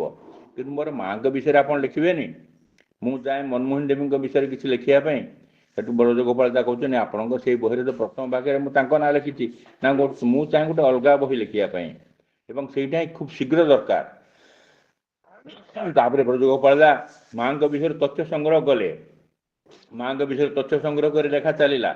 ଏଭଳି ଭାବରେ ଚାଲିବା ଭିତରେ ତାଙ୍କ 77 ବର୍ଷ ଅତିକ୍ରମ ହୋଇଯାଇଛି ଏବଂ ତା ଭିତରେ ବି ଠାକୁର ତାଙ୍କ 69ରେ ତାଙ୍କର ଲୀଳା ସମ୍ବରଣ କରିଛନ୍ତି। ମନ ତାଙ୍କର ଗୁମୁରି ଉଠୁଛି, ଯାହାଙ୍କ ପାଇଁ ମୁଁ ଏତେ ପରିଶ୍ରମ କଲି ସେ ଟିକେ ବହି ଟିକେ ଦେଖିପାରିଲେନି। ଯାହା ପରବର୍ତ୍ତୀ ପର୍ଯ୍ୟାୟରେ ସେ ବଡ଼ଦାଙ୍କୁ ତାଙ୍କର ବଂଶଧର ମାନେ ସେ ବହିଟି ଆଣି ଦେଇଛନ୍ତି। 77 ବର୍ଷ ପାର ହେଇଯାଇଛି। ଏବଂ ଏଇ କଥା କହିବାର ତାତ୍ପର୍ଯ୍ୟ, ଆମମାନଙ୍କ ଜୀବନ ସମସ୍ତ କିଛି ଯେ ଯାହା କିଛି ଭୁଲ ଭ୍ରାନ୍ତି ରହିଛି, ଆମମାନଙ୍କ ଯେଉଁ କର୍ମଫଳ ରହିଛି ତାକୁ ଖଣ୍ଡନ କରିବା ପାଇଁ ତାଙ୍କର କେତେ ପ୍ରଚେଷ୍ଟା, ଇଭେନ୍ ମୃତ୍ୟୁର ଯେଉଁ ଦଶାକୁ ତାକୁ ବି ଅତିକ୍ରମ କରିବା ପାଇଁ ସଦାସର୍ବଦା ଲାଗି ରହିଛନ୍ତି। କିନ୍ତୁ ଆମେ ତାଙ୍କ ଇଚ୍ଛା ପରିପୂରଣ କରିବା ପାଇଁ କେତେ ଜୀବନରେ ବ୍ରତ ଗ୍ରହଣ କରିଛେ। ଆମମାନେ ସମସ୍ତେ ଚାଲିଛେ, ବୋଲିଛେ, ଖାଉଛେ, ନିଜର ଆତ୍ମବଣିବା ଦେଖାଉଛେ, ପାଠ ପଢ଼ାର ଭିତରେ ଦେଇକି ନିଜେ କେତେ ଆତ୍ମଶ୍ଳାଘା ଦେଖାଉଛେ, ଆରି ଭିତରେ ଦେଇ କହୁଛେ ଆମେ ବଡ଼ ହୋଇ ଚାଲିଛେ, ଠାକୁରଙ୍କ କର୍ମ କରୁଛେ। ଠାକୁର କିନ୍ତୁ ବାସ୍ତବ ଚରିତ୍ରର କଥା କହିଛନ୍ତି, ଏ ଚରିତ୍ରକୁ ଗଠନ କରିବା ପାଇଁ ଆମେ କେତେ ଦୂର ଲାଗି ପଡ଼ୁଛେ। ନିଜର ଆତ୍ମଶ୍ଳାଘା ଭିତରେ ଦେଇ ଆମେ ଯେଉଁ ଆତ୍ମତୃପ୍ତି ଲାଭ କରୁଛେ ସେଇଟା ହିଁ କ'ଣ ଆମମାନଙ୍କର ସହାୟ ହେଉଥିବ? ଠାକୁର କହିଲେ ସେ ଆତ୍ମଶ୍ଳାଘା କଦାପି ତୁମର ସହାୟ ହେଇପାରିବନି। ଏକମାତ୍ର ହେଉଛି ତାଙ୍କ ନାମ ଜପ କରିବା, ଏକମାତ୍ର ହେଉଛି ସାଧନାର ଅନୁବର୍ତ୍ତନୀ ହେବା, ଏକମାତ୍ର ଲକ୍ଷ୍ୟ ହେଉଛି ତାଙ୍କୁ ଜୀବନର ପ୍ରତ୍ୟେକ ମୁହୂର୍ତ୍ତରେ ପ୍ରତ୍ୟେକ କର୍ମ ଭିତରେ କେତେ ଦୂର ପ୍ରତିଷ୍ଠା କରିପାରୁଛେ ସେଇଟା ହେଉଛି ଏକମାତ୍ର ଆମମାନଙ୍କ ଜୀବନର କାମନା।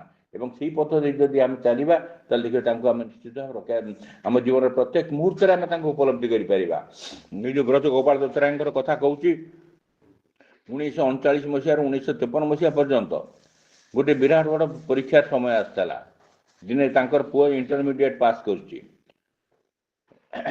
ରଜତ ବରଣ ଦତରାଏ ଦିନେ ଠାକୁର ତାଙ୍କୁ ବ୍ରଜଗୋପାଳ ତାଙ୍କୁ ଡାକିକି କହୁଛନ୍ତି ବ୍ରଜଗୋପାଳ ଆପଣଙ୍କ ପୁଅ ପାଠ ପଢ଼ିଲାଣି, ପିଲାକୁ ମଣିଷ କରିବା ଦାୟିତ୍ୱ ହେଉଛି ବାପା ମାଙ୍କର, ଏବଂ ମୋର ଇଚ୍ଛା ଆପଣ ରଜତକୁ ନେଇକରି ଚାଲିଯାଆନ୍ତୁ, ତାକୁ ମଣିଷ ପାଠ ପଢ଼େଇବେ, ସେ ଯେମିତି ମଣିଷ ହେବ, ଚାକିରିଟିଏ କରାଇବେ, ଘରଟିଏ କରିବେ ତା ପାଇଁ, ତାପରେ ପରେ ତାର ବିବାହ ଦେବେ, ତାପରେ ଆଶ୍ରମକୁ ଚାଲି ଆସିବେ।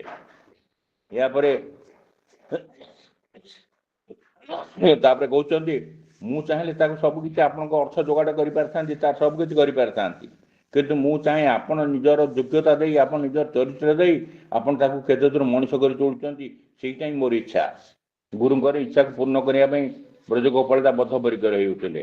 ତାଙ୍କର ପତ୍ନୀ ପୁତ୍ରକୁ ଧରି ଚାଲିଗଲେ, ଭାବିଥିଲେ ତାଙ୍କ ଘରକୁ ଯିବେ, ତାଙ୍କର ସମ୍ଭ୍ରାନ୍ତ ପରିବାର ଏବଂ ସେଠି କିଛି ରକ୍ଷା ମାନେ ଚେଷ୍ଟା କରିବେ ପୁଅ ଟିକେ ମଣିଷ କରିବା ପାଇଁ, କିନ୍ତୁ ଚାଲିଗଲା ସେ ଖାଲି କୁଛା ରଟନା ଛଡ଼ା କି ନିନ୍ଦା ଛଡ଼ା କିଛି ପାଇଲେନି।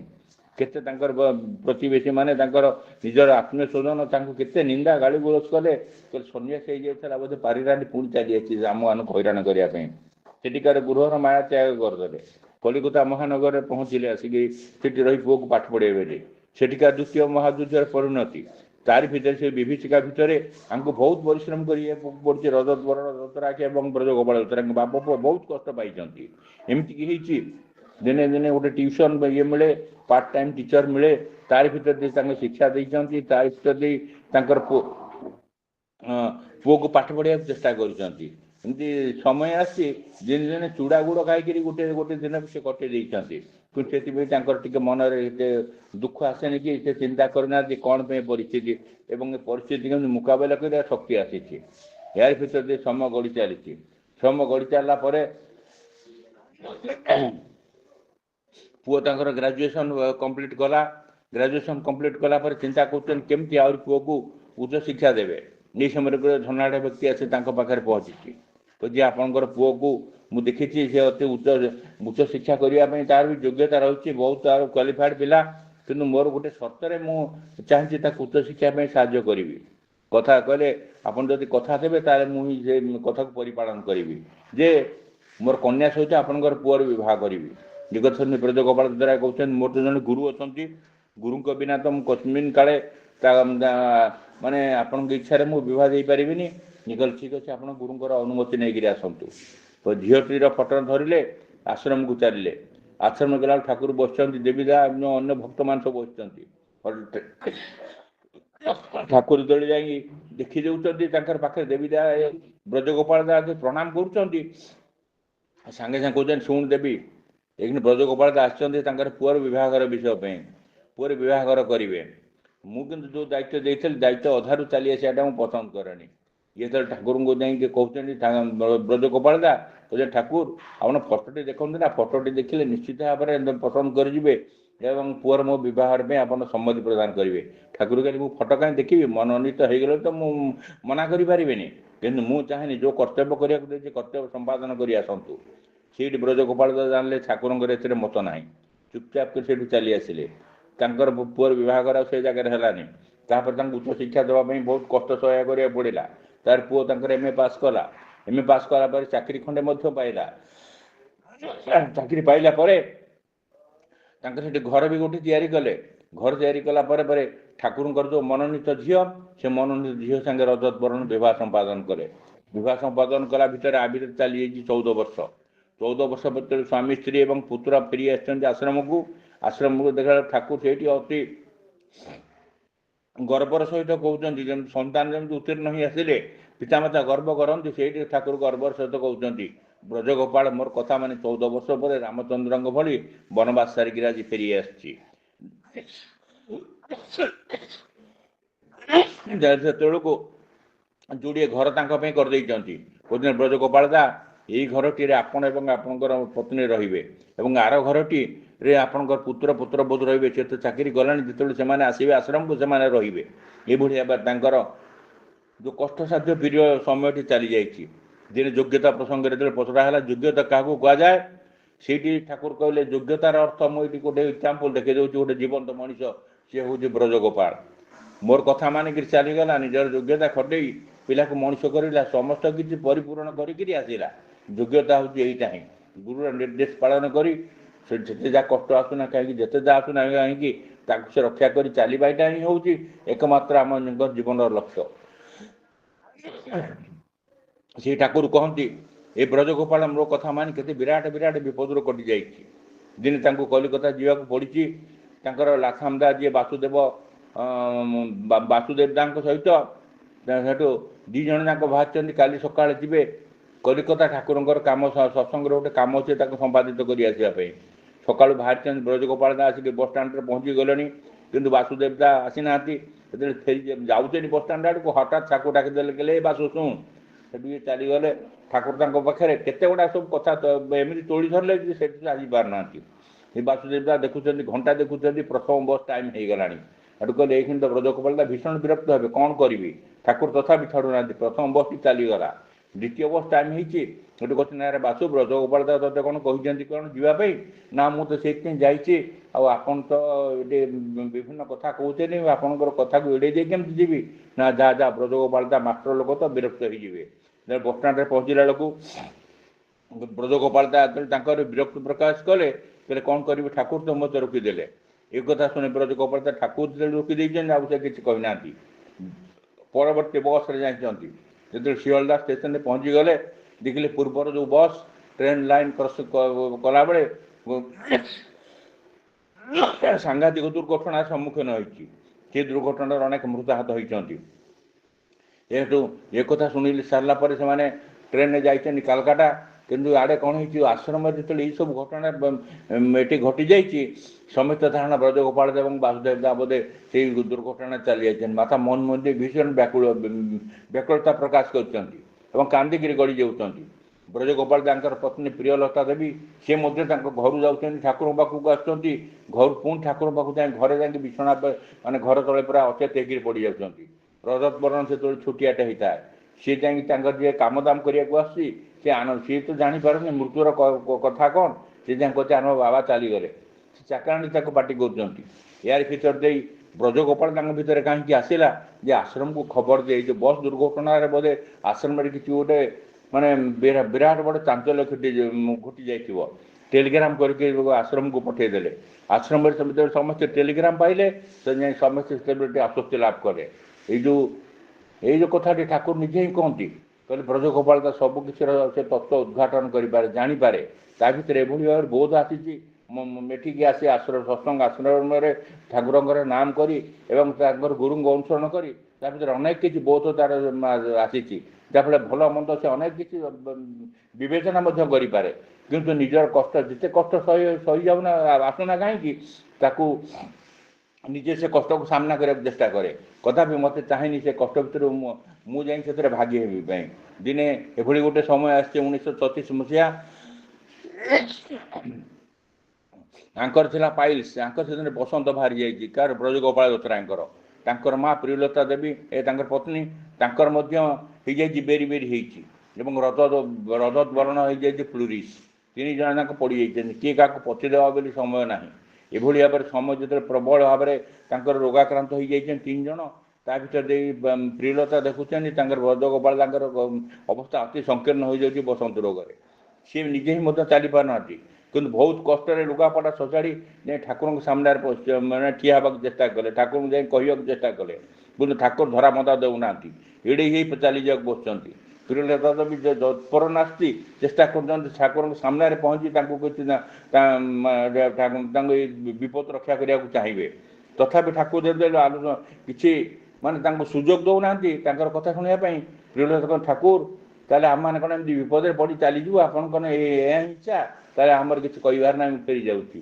ସାଙ୍ଗେ ସାଙ୍ଗେ ସେଇଠି ଠାକୁର କହୁଛନ୍ତି ଯା ମା ମୁଁ ତୁ ଘରକୁ ଯା ମୁଁ ତାର ବ୍ୟବସ୍ଥା କରୁଛି। ସମସ୍ତ ଡାକ୍ତରମାନଙ୍କୁ ନେଇକରି ଗଲେ ଆଶ୍ରମକୁ ଯାଇକରି ଆଶ୍ରମ ନେଇକି ତାଙ୍କ ଘରେ ପହଞ୍ଚିଲେ। ସମସ୍ତ କିଛି ବ୍ୟବସ୍ଥା କଲେ। ସେଦିନ ପ୍ରିୟଲତାର ଯେଉଁ ଠାକୁର ପାଖକୁ ଆସିଲା ଭିତରେ ତାଙ୍କ ରୋଗ ଏତେ ବଢ଼ି ଯାଇଥିଲା ଯେ ଡକ୍ଟର ପ୍ୟାରିନନ୍ଦୀ କହୁଛି ଠାକୁର ଇଏ ତ 24 ଘଣ୍ଟା ଅତିକ୍ରମ କଲା ଭଳିଆ ଲାଗୁନି। ଠାକୁର କହୁଛନ୍ତି ପ୍ୟାରି ଯାହା କହୁଛି ତାହା ହିଁ କର। ପରମ ପିତା ଦୟାରୁ ସେ ରକ୍ଷା ପାଇବେ ହିଁ ପାଇବେ। ଠାକୁର ଯେତେବେଳେ ଏ କଥା କହିଲେ ପ୍ୟାରିନନ୍ଦୀ ଖୁବ୍ ଜୋରରେ ଚିକିତ୍ସାରେ ଲାଗିଗଲେ। 24 ଘଣ୍ଟା ଅତିକ୍ରମ କରିଗଲା। କାଳ ତାର ବାଟ ଯେଉଁ ଆମ ଗାଳି ଥିଲା ସେ ବି ଫେରି ଚାଲିଗଲା। କିନ୍ତୁ ତା ପ୍ରିୟଲତା ଦେବୀ ସୁସ୍ଥ ହେଲେ ଏବଂ ଆସ୍ତେ ଆସ୍ତେ ବ୍ରଜଗୋପାଳ ଦାସ ସୁସ୍ଥ ହେଲେ, ରଜତବର୍ଣ୍ଣ ମଧ୍ୟ ସୁସ୍ଥ ହେଲେ। ତାପରେ ପରେ ନିଜେ ଠାକୁର କହୁଛନ୍ତି ଆଗ ଯାଇଥାନ୍ତା ପ୍ରିୟଲତା, ତାପରେ ଯାଇଥାନ୍ତେ ବ୍ରଜଗୋପାଳ ଦାସ, ତାପରେ ଯାଇଥାନ୍ତା ତାଙ୍କର ପୁତ୍ର। ଯାହା ହଉ এই ବିରାଟ ବଡ଼ ବିପଦରୁ ପରମ ପିତା ତାଙ୍କୁ ରକ୍ଷା କରିଛନ୍ତି। ଇଏ ହେଉଛନ୍ତି ଶ୍ରୀ ଶ୍ରୀ ଠାକୁର, ସଦାସର୍ବଦା ଭକ୍ତ ପାଇଁ ସେ ବ୍ୟାକୁଳ। କିନ୍ତୁ ଭକ୍ତ ଯେତେବେଳେ ଚାହେଁନି ତାଙ୍କୁ ସମସ୍ତ କଷ୍ଟ ସହି ଠାକୁରଙ୍କୁ ଇଆଡ଼କୁ ଟାଣି ନେବା ପାଇଁ ଠାକୁର କହିଲେ ମୋର କିଛି କରିବାର ନାହିଁ। କିନ୍ତୁ ପ୍ରିୟଲତା ଯେତେବେଳେ ଆସିକି ବ୍ୟାକୁଳ ଭାବରେ କହିଲା ଠାକୁର ଆମକୁ ରକ୍ଷା କରନ୍ତୁ, ସେତେବେଳେ ମୋତେ ସେ ହ୍ୟାଣ୍ଡେଲ ଦେଲା, ସେତେବେଳେ ମୁଁ ଯାଇ ସମସ୍ତ କିଛି ଚେଷ୍ଟା କଲି। ଠାକୁର ସେଥିପାଇଁ କୁହନ୍ତି ସଦାସର୍ବଦା ମୁଁ ଚାହେଁ ତୁମମାନେ ମୋତେ ହ୍ୟାଣ୍ଡେଲ ଦିଅ। ତୁମମାନଙ୍କ ଜୀବନରେ ଯେତେ ଦୁଃଖ ଆସୁନା କାହିଁକି, ଯେତେ କଷ୍ଟ ଆସୁନା କାହିଁକି, ହ୍ୟାଣ୍ଡେଲ ନଦେଲେ ମୁଁ କିଛି କରିପାରିବିନି। ସେଥିପାଇଁ ଆମମାନଙ୍କ ଜୀବନରେ ଏକମାତ୍ର କାମ୍ୟ ହେଉଛି ତାଙ୍କୁ ଆମ ସମସ୍ତ କିଛି ଆମେ ଯଦି ତାଙ୍କୁ ତୁକ୍ ଦେଇଦେବା, ଆମ ନିଜର କମ୍ପ୍ଲିଟ୍ ସରେଣ୍ଡର କରିବା, ତାହେଲେ ଦେଖିବେ ଆମମାନେ ସମସ୍ତେ ଆମେ ରକ୍ଷା ପାଇଯିବା। ଠାକୁର ସେଇଥିପାଇଁ କହିଲେ ତୁମମାନେ ବିରାଟ ବଡ଼ ଜ୍ଞାନୀ ହେଇଥାଅ ନା କାହିଁକି, ପଣ୍ଡିତ ହେଇଥାଅ ନା କାହିଁକି, ଯଦି ମୋ କଥା ନ ମାନିବ ତାହେଲେ ବିରାଟ ବଡ଼ ମୂର୍ଖ ବଢ଼ି। କିନ୍ତୁ ଜଣେ ମୂର୍ଖ ହେଇଥାଉ ଯଦି ମୋର କଥା ମାନିବ, ମୁଁ ଜାଣି ସେ ଜଣେ ବିରାଟ ବଡ଼ ପଣ୍ଡିତ। ସେଥିପାଇଁ ଠାକୁର କହିଲେ ପ୍ରଶ୍ନ ଆମର ଅସ୍ତ ଯାକୁ ଯୁକ୍ତିର କୁଶରେ ତୁମର ବ୍ରତ କରିବି ପାଳନ ବର୍ଣ୍ଣ ଶବ୍ଦ କରେ। ତେଣୁ ଆମମାନଙ୍କ ଜୀବନରେ ଏକମାତ୍ର ଲକ୍ଷ୍ୟ ରହୁଛି, ଆମେ ଆମମାନଙ୍କ ଜୀବନରେ ଅନେକ କିଛି ପ୍ରଶ୍ନ ଆସେ, କିନ୍ତୁ ସେ ପ୍ରଶ୍ନ ଯେମିତି ଆମେ ଅସ୍ତ ହେଇଯାଉ, ଏକମାତ୍ର ତାଙ୍କର ବାକ୍ୟ ପରିପାଳନ କରିବା ହିଁ ଆମର ଧର୍ମ। ଯଦି ବୃତ୍ତି ସ୍ୱରୂପ ଲାଭ କରିବା ତାହେଲେ ଆମେ ବୃତ୍ତି ପ୍ରବୃତ୍ତି ଭିତରେ ଏଭଳି ଭାବରେ ପଡ଼ିଯିବା, ଆମର ନିଜସ୍ୱ କିଛି ରହିବନି। ସତ୍ତା ଯଦି ବୃତ୍ତି ଭିତରେ ମର୍ଜ କରିଗଲା ତାହେଲେ ଉପଭୋଗ କରିବ କିଏ? ଯଦି ଉପଭୋଗ କରିବାକୁ ପଡ଼ିବ ତାହେଲେ କିଛି ଡିଫରେନ୍ସ ରହିବାକୁ ପଡ଼ିବ ଏବଂ ସେଇ ଡିଫରେନ୍ସଟା ହେଉଛି ତା ଭିତରେ ବୃତ୍ତି ଯେମିତି ସତ୍ତାର ଅଧୀନ ହୁଏ ଏବଂ ସତ୍ତା ତାର ଯଦି ଆକ୍ଟିଭ ଆଟାଚମେଣ୍ଟ ଥାଏ ତାର ପ୍ରିୟ ପରମଙ୍କ ଠାରେ, ତାହେଲେ ଦେଖିବେ ତାର ସ୍ୱ ବଜାୟ ରହିବ ଏବଂ ସ୍ୱ କଥା ବି ଉପଭୋଗ କରିବାର ମାନେ ବଞ୍ଚିତ ହେବନି। ସେଥିପାଇଁ ଠାକୁର କହିଲେ ଆମେ ବୃତ୍ତି ପ୍ରବୃତ୍ତି ଭିତରେ ନିମଜ୍ଜିତ ହୋଇ ଆମେ ଉପଭୋଗ ହରାଇ ଦେଇଛେ। ଯେଭଳି ରସଗୋଲା ଖାଇ ଆମ ଜୀବ ଯଦି ରସଗୋଲା ହେଇଗଲା ଉପଭୋଗ କରିବ କିଏ? ସେଥିପାଇଁ ଠାକୁର ସଦାସର୍ବଦା କହୁଛନ୍ତି ଆମର ଯଦି ତାଙ୍କ ପ୍ରତି ଆପୋଷକ ଆପୁରକ ଟାଣ ନଥାଏ ତାହେଲେ କସ୍ମିନ୍ କାଳେ ଆମେ ଜୀବନରେ ପ୍ରକୃତ ଉପଭୋଗ କରିପାରିବାନି। କିନ୍ତୁ ଉପଭୋଗ କରିବାକୁ ହେଲେ ଦରକାର ହେଉଛି କରିବାକୁ ହେଲେ ବୃତ୍ତି ପ୍ରବୃତ୍ତିରେ ଉର୍ଦ୍ଧ୍ୱ ରହିବାକୁ ପଡ଼ିବ। ଉର୍ଦ୍ଧ୍ୱ ରହିବାକୁ ପଡ଼ିଲେ ତାଙ୍କର ପ୍ରିୟ ପରମ ପ୍ରତି ଆମ ସକ୍ରିୟ ଭଲ ପାଇବା ସକ୍ରିୟ ଭଲ ଥିବ, ଏଟା ଆଉ ଗୋଟେ ସକ୍ରିୟ ଭଲ ପାଇବା ଥିବ ତାହେଲେ ଆମେ ତାଙ୍କୁ ହିଁ ବୁଝିପାରିବା ଏବଂ ତାଙ୍କୁ ହିଁ ଜାଣିପାରିବା। ସେହି ଆମ ଜୀବନର ସର୍ବସ୍ୱ, ସେହି ଆମମାନଙ୍କ ଜୀବନର ସବୁ କିଛି। ସେଥିପାଇଁ ଠାକୁର କହିଛନ୍ତି attachment anxiety and endurance for the lord infuses greatness unconsciously, make the heart suffer and elated. Moreover, most the brain to be more sensitive so that common sense always illuminates the way of go. ତାଙ୍କ ପ୍ରତି ଯଦି ଆମର ଯୁକ୍ତ ରହିବା, ତାଙ୍କ ପ୍ରତି ଯଦି ଆମର ଭଲ ପାଇବା ରହିଲା, ତାଙ୍କ ପ୍ରତି ଯଦି ଆମର ଆଗ୍ରହ ରହିଲା, ତାଙ୍କର ଯଦି କର୍ମ କରିଲେ ତାହେଲେ ଦେଖିବ ଅଟୋମେଟିକାଲି ଆମେ ବଡ଼ ହେଇ ଉଠିବା ଏବଂ ତାର ଭିତରେ ଆମ ହୃଦୟ କୋମଳ ହେବ ଏବଂ ଏଭଳି ଭାବରେ ଦୃଢ଼ ହେଇ ଉଠିବ ଯେ ତାଙ୍କ ଛଡ଼ା ମୋର ଜୀବନରେ ଆଉ କିଛି ନାହିଁ। ସେଇ ଆମ ଜୀବନରେ ଏକମାତ୍ର କାମ୍ୟ। ତା ଛଡ଼ା ଆମମାନଙ୍କ ଭିତରେ ଯଦି ଏବଂ ଆମର ମସ୍ତିଷ୍କ ଏଭଳି ସାଡ଼ା ପ୍ରବଣ ହୋଇ ଉଠିବ ଏବଂ ଏଭଳି ବୋଧ ଆସିବ ଯାହାଫଳରେ ଆମେ ଜାଣିପାରିବା ଭଲ କେଉଁଟା ମନ୍ଦ କେଉଁଟା ଏବଂ ତାରି ଭିତରେ ଆମର ଜୀବନର ପଥକୁ ଆଲୋକିତ କରିବା ପାଇଁ ଆମେ ପଥ ପାଇଯିବା। ତେଣୁ ଆମ ଜୀବନର ଲକ୍ଷ୍ୟ ହେଉଛନ୍ତି ସେଇ ପରମ ପିତା, ତାଙ୍କ ପ୍ରତି ଏକମାତ୍ର ଯଦି କାମ୍ୟ ରହିଲା ସେଇ ଆମମାନଙ୍କ ଜୀବନ ସବୁକିଛି, ତାହେଲେ ଆମେ ଦେଖିବା ଆମର ଗତିପଥ ସହଜ ସରଳ ସାବଳୀଳ ହୋଇ ଉଠିବ। ଯେମିତି ଠାକୁର କହିଛନ୍ତି emphasize your love to your superior beloved, that is the eternal property of your being. As it will swell, weakness will dwindle to that extent. ଯଦି ପ୍ରଭୁଙ୍କ ପ୍ରତି ଭଲ ପାଇବା ଦୃଢ଼ ରହିଲା ଏବଂ ତାଙ୍କ ପ୍ରତି ଭଲ ପାଇବା ଯଦି ଏଭଳି ଭାବରେ ରହିଲେ ଦେଖିବେ ତାପରେ ଦୁର୍ବଳତା ଗୁଡ଼ିକ ଆସ୍ତେ ଆସ୍ତେ କ୍ଷୟପ୍ରାପ୍ତ ହେବ ଏବଂ ଦୁର୍ବଳତା ଯେତେବେଳେ କମିଯିବ ସେତେବେଳେ ଏକମାତ୍ର ସେ ପ୍ରଭୁ ହିଁ ଆମମାନଙ୍କ ଜୀବନର ଏକମାତ୍ର କାମ୍ୟ ହେଉଥିବ। ଯେଉଁ ଡିଭାଇନ୍ ଲଭ୍ ଆଜି କ୍ଷୟପ୍ରାପ୍ତ ହୋଇ ଚାଲିଛି ଏବଂ ତାକୁ ପରିପୂରଣ କରିବା ପାଇଁ ଯେଉଁ ବିଶ୍ୱପିତା ଆସିଛନ୍ତି, ଯାହାଙ୍କ ସେଇ ବିଶ୍ୱପିତାଙ୍କ ଭିତରେ ଯେଉଁ ପରମ ସତ୍ତା ଭିତରେ ଯେଉଁ ପ୍ରଜ୍ୱଳିତ ଆଲୋକ ରହିଛି, ଆଲୋକ ବର୍ତ୍ତିକା ରହିଛି, ସେ ଆଲୋକ ବର୍ତ୍ତିକାରେ ଆମେ ଆଲୋକିତ ହେବା ଆମମାନଙ୍କ ଜୀବନରେ ଏକମାତ୍ର କାମ୍ୟ ଏବଂ ତାର ଉର୍ଦ୍ଧ୍ୱ ବାହାରକୁ ଚାଲିଗଲେ ବିରାଟ ବଡ଼ ଅନ୍ଧକାର। ସେଥିପାଇଁ ଠାକୁର ସଦାସର୍ବଦା କହିନାହାନ୍ତି କି ଯେ ଈଶ୍ୱରଙ୍କ ପାଖେ ପାଖେ ସଦାସର୍ବଦା ଶୈତାନ ଥାଏ, ଶୈତାନର ଇଚ୍ଛା ସେ ଆମମାନଙ୍କୁ କାବୁ କରିବା ପାଇଁ, କିନ୍ତୁ ତାର ଉର୍ଦ୍ଧ୍ୱକୁ ଯିବାକୁ ହେଲେ ତାଙ୍କୁ ଜାବୁଡ଼ି ଧରିବାକୁ ପଡ଼େ। ତାଙ୍କୁ ଜାବୁଡ଼ି ଧରିବାକୁ ପଡ଼ିବ ଏକମାତ୍ର ନିୟମ ହେଉଛି ଦଦନ ଦାଦନ ଇଷ୍ଟଭୂତି ସ୍ୱସ୍ଥୈନ ସଦାଚାର। ଏଇଗୁଡ଼ିକ ଯଦି ପରିପାଳନ କରିବା ଭିତରେ ଦେଇ ଆମେ ଠିକ୍ ସାଜୁଜ୍ୟ ମୁକ୍ତି ପାଇବା मुक्तिर अर्थ नुहे जीवन मुक्ति मुक्तिर अर्थ हूँ वृत्ति प्रलोभन ऊर्ध्व रहा और वृत्ति प्रलोभन अधीन रही आम प्रकृत मुक्तिर स्वाद पाई तार ऊर्ध्व रही आम जाना जे प्रिय परम केते सुंदर प्रिय परम केते महान आम जीवन को उत्तोलन दिगरे आगे नापी केमती से हस्त प्रसारण कर तेणु आसतु प्रतिष्ठा करवा जीवन से आम काम्य से आम लक्ष्य से आम जीवन गति जय गुरु भाई जय खूब सुंदर भाव सामान्य ठाकुर प्रति श्री विभूतिभूषण प्रति विभिन्न दिगरे अंपायर ठाकुर धरले से सत्संग जी मैन मेकिंग इंडस्ट्री मनुष्य तैयारी कारखाना तेणु ये चरित्र केते मूल्य आउ नेम फेम मनी अर्थ मान जश या तुलन चरित्र मूल्य केते से कथार कथा आरंभ करी जीवन जदि आलोक किए था जदि मनुष्य अनुसरण कर चले ता जीवनटा केते मूल्ययुक्त हुए से कथार मिनिमल डीलिंग जीवन में आलोकवर्तिका जीशुख्रीष्ट जीवन गतिपथ को बदल देता एवं सी परवर्ती अवस्था जीशुख्रीष्ट परम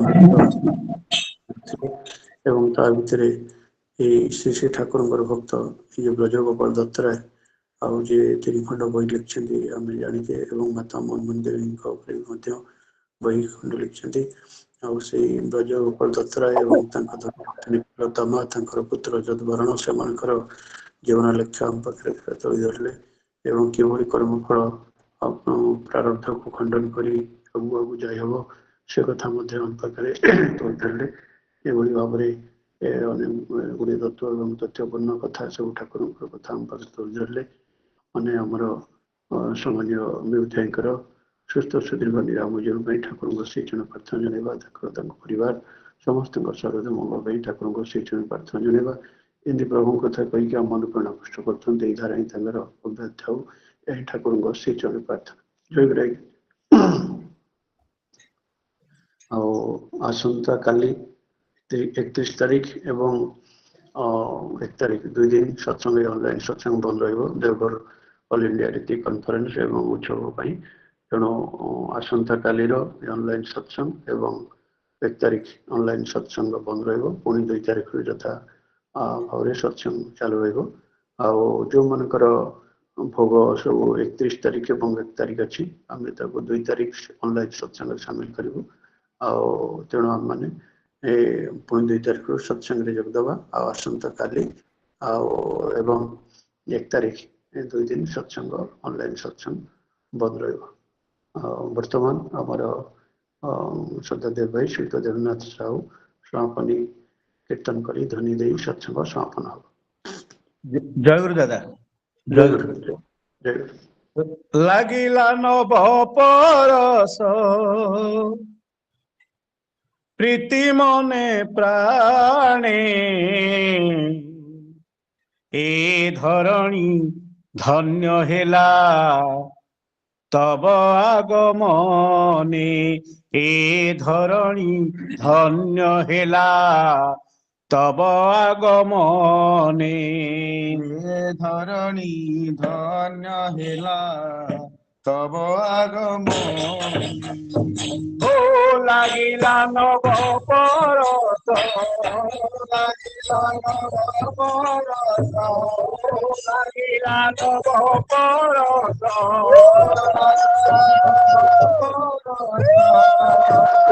मने प्राणे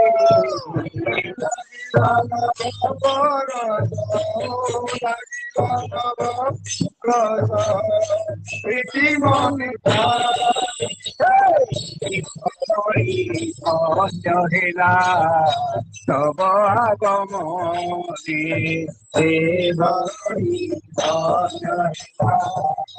तब आगमने तुमरी मोहन साई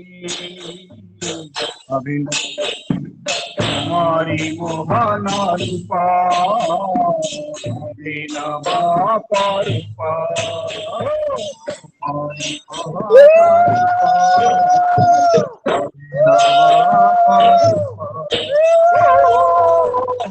রাখি পলক রাখি পলক রাখি পলক রাখি পলক তব দর্শনে রাখি পলক রাখি পলক তব দর্শনে ধরণী ধন্য হেলা তব আগমনে ধরণী ধন্য হেলা তব আগমনে তম করুণা চাহাই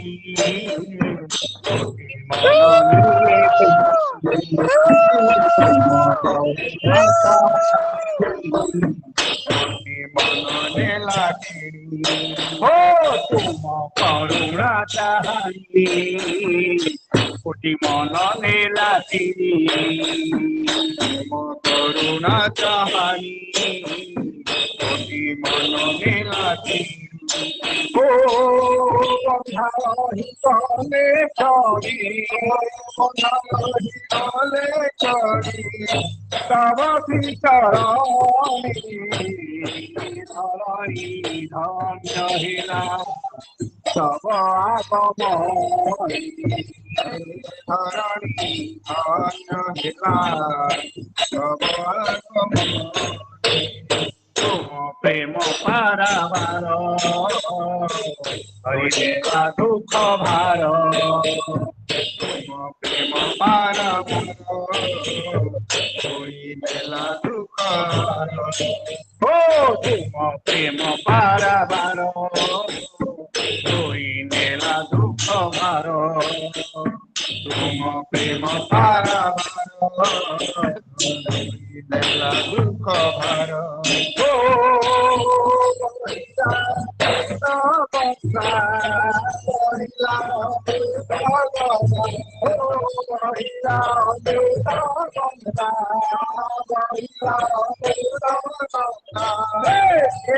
বিশ্বভুবনে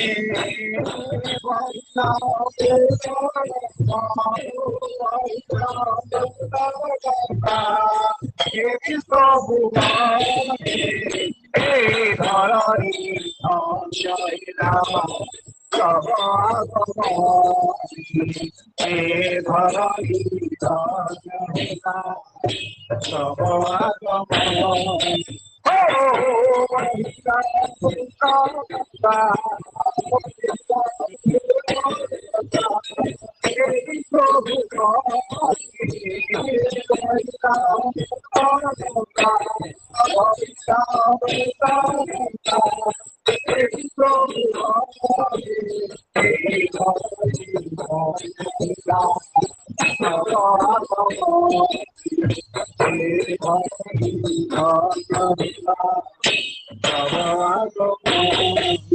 वंदे पुरुषोत्तमं वंदे पुरुषोत्तमं वंदे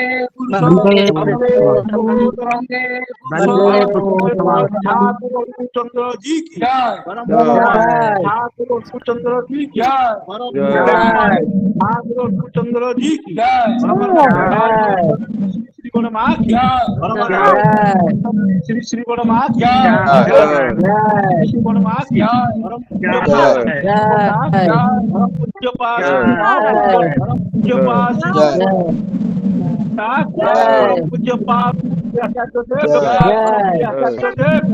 परम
निर्मल प्रभा जयगुरु विनोद भाई जयगुरु समस्त जयगुरु सबाई जयगुरु समस्त जयगुरु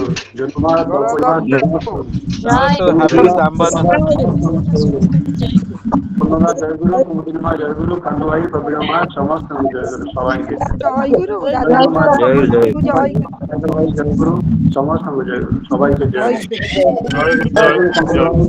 कुमुदिनमा जयगुरु समस्त जयगुरु सबाई के जयगुरु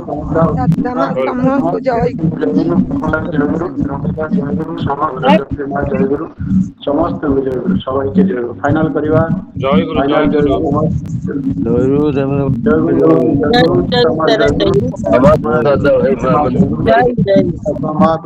भाई समस्त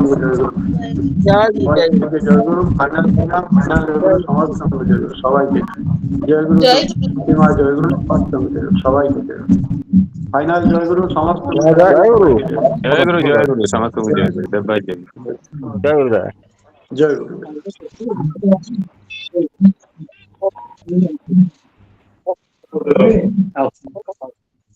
ठीक है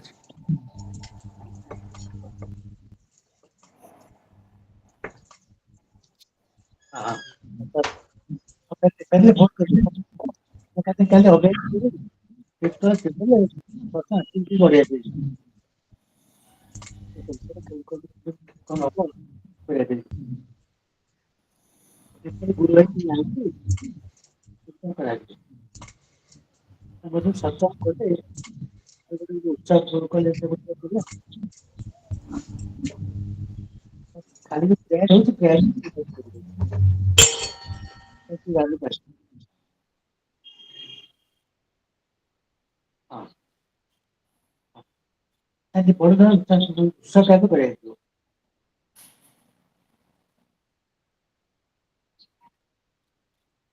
नहीं एते बड़ उत्सव न से राम से न उस टाइम में बड़ चांद बजार सब चांद बजार से टाइप से राम उत्सव से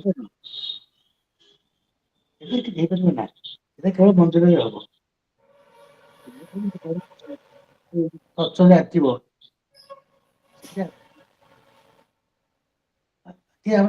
कथा जय जय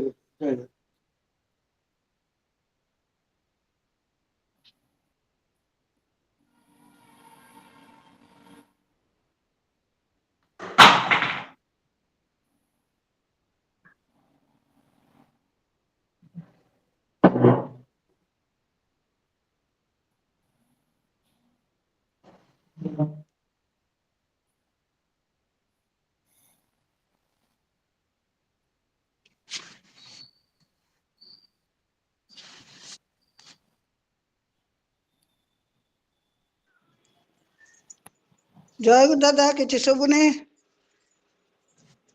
दादा माँ समस्त जय गुरु समस्त जय गुरु दादा जय गुरु दादा माँ समस्त जय गुरु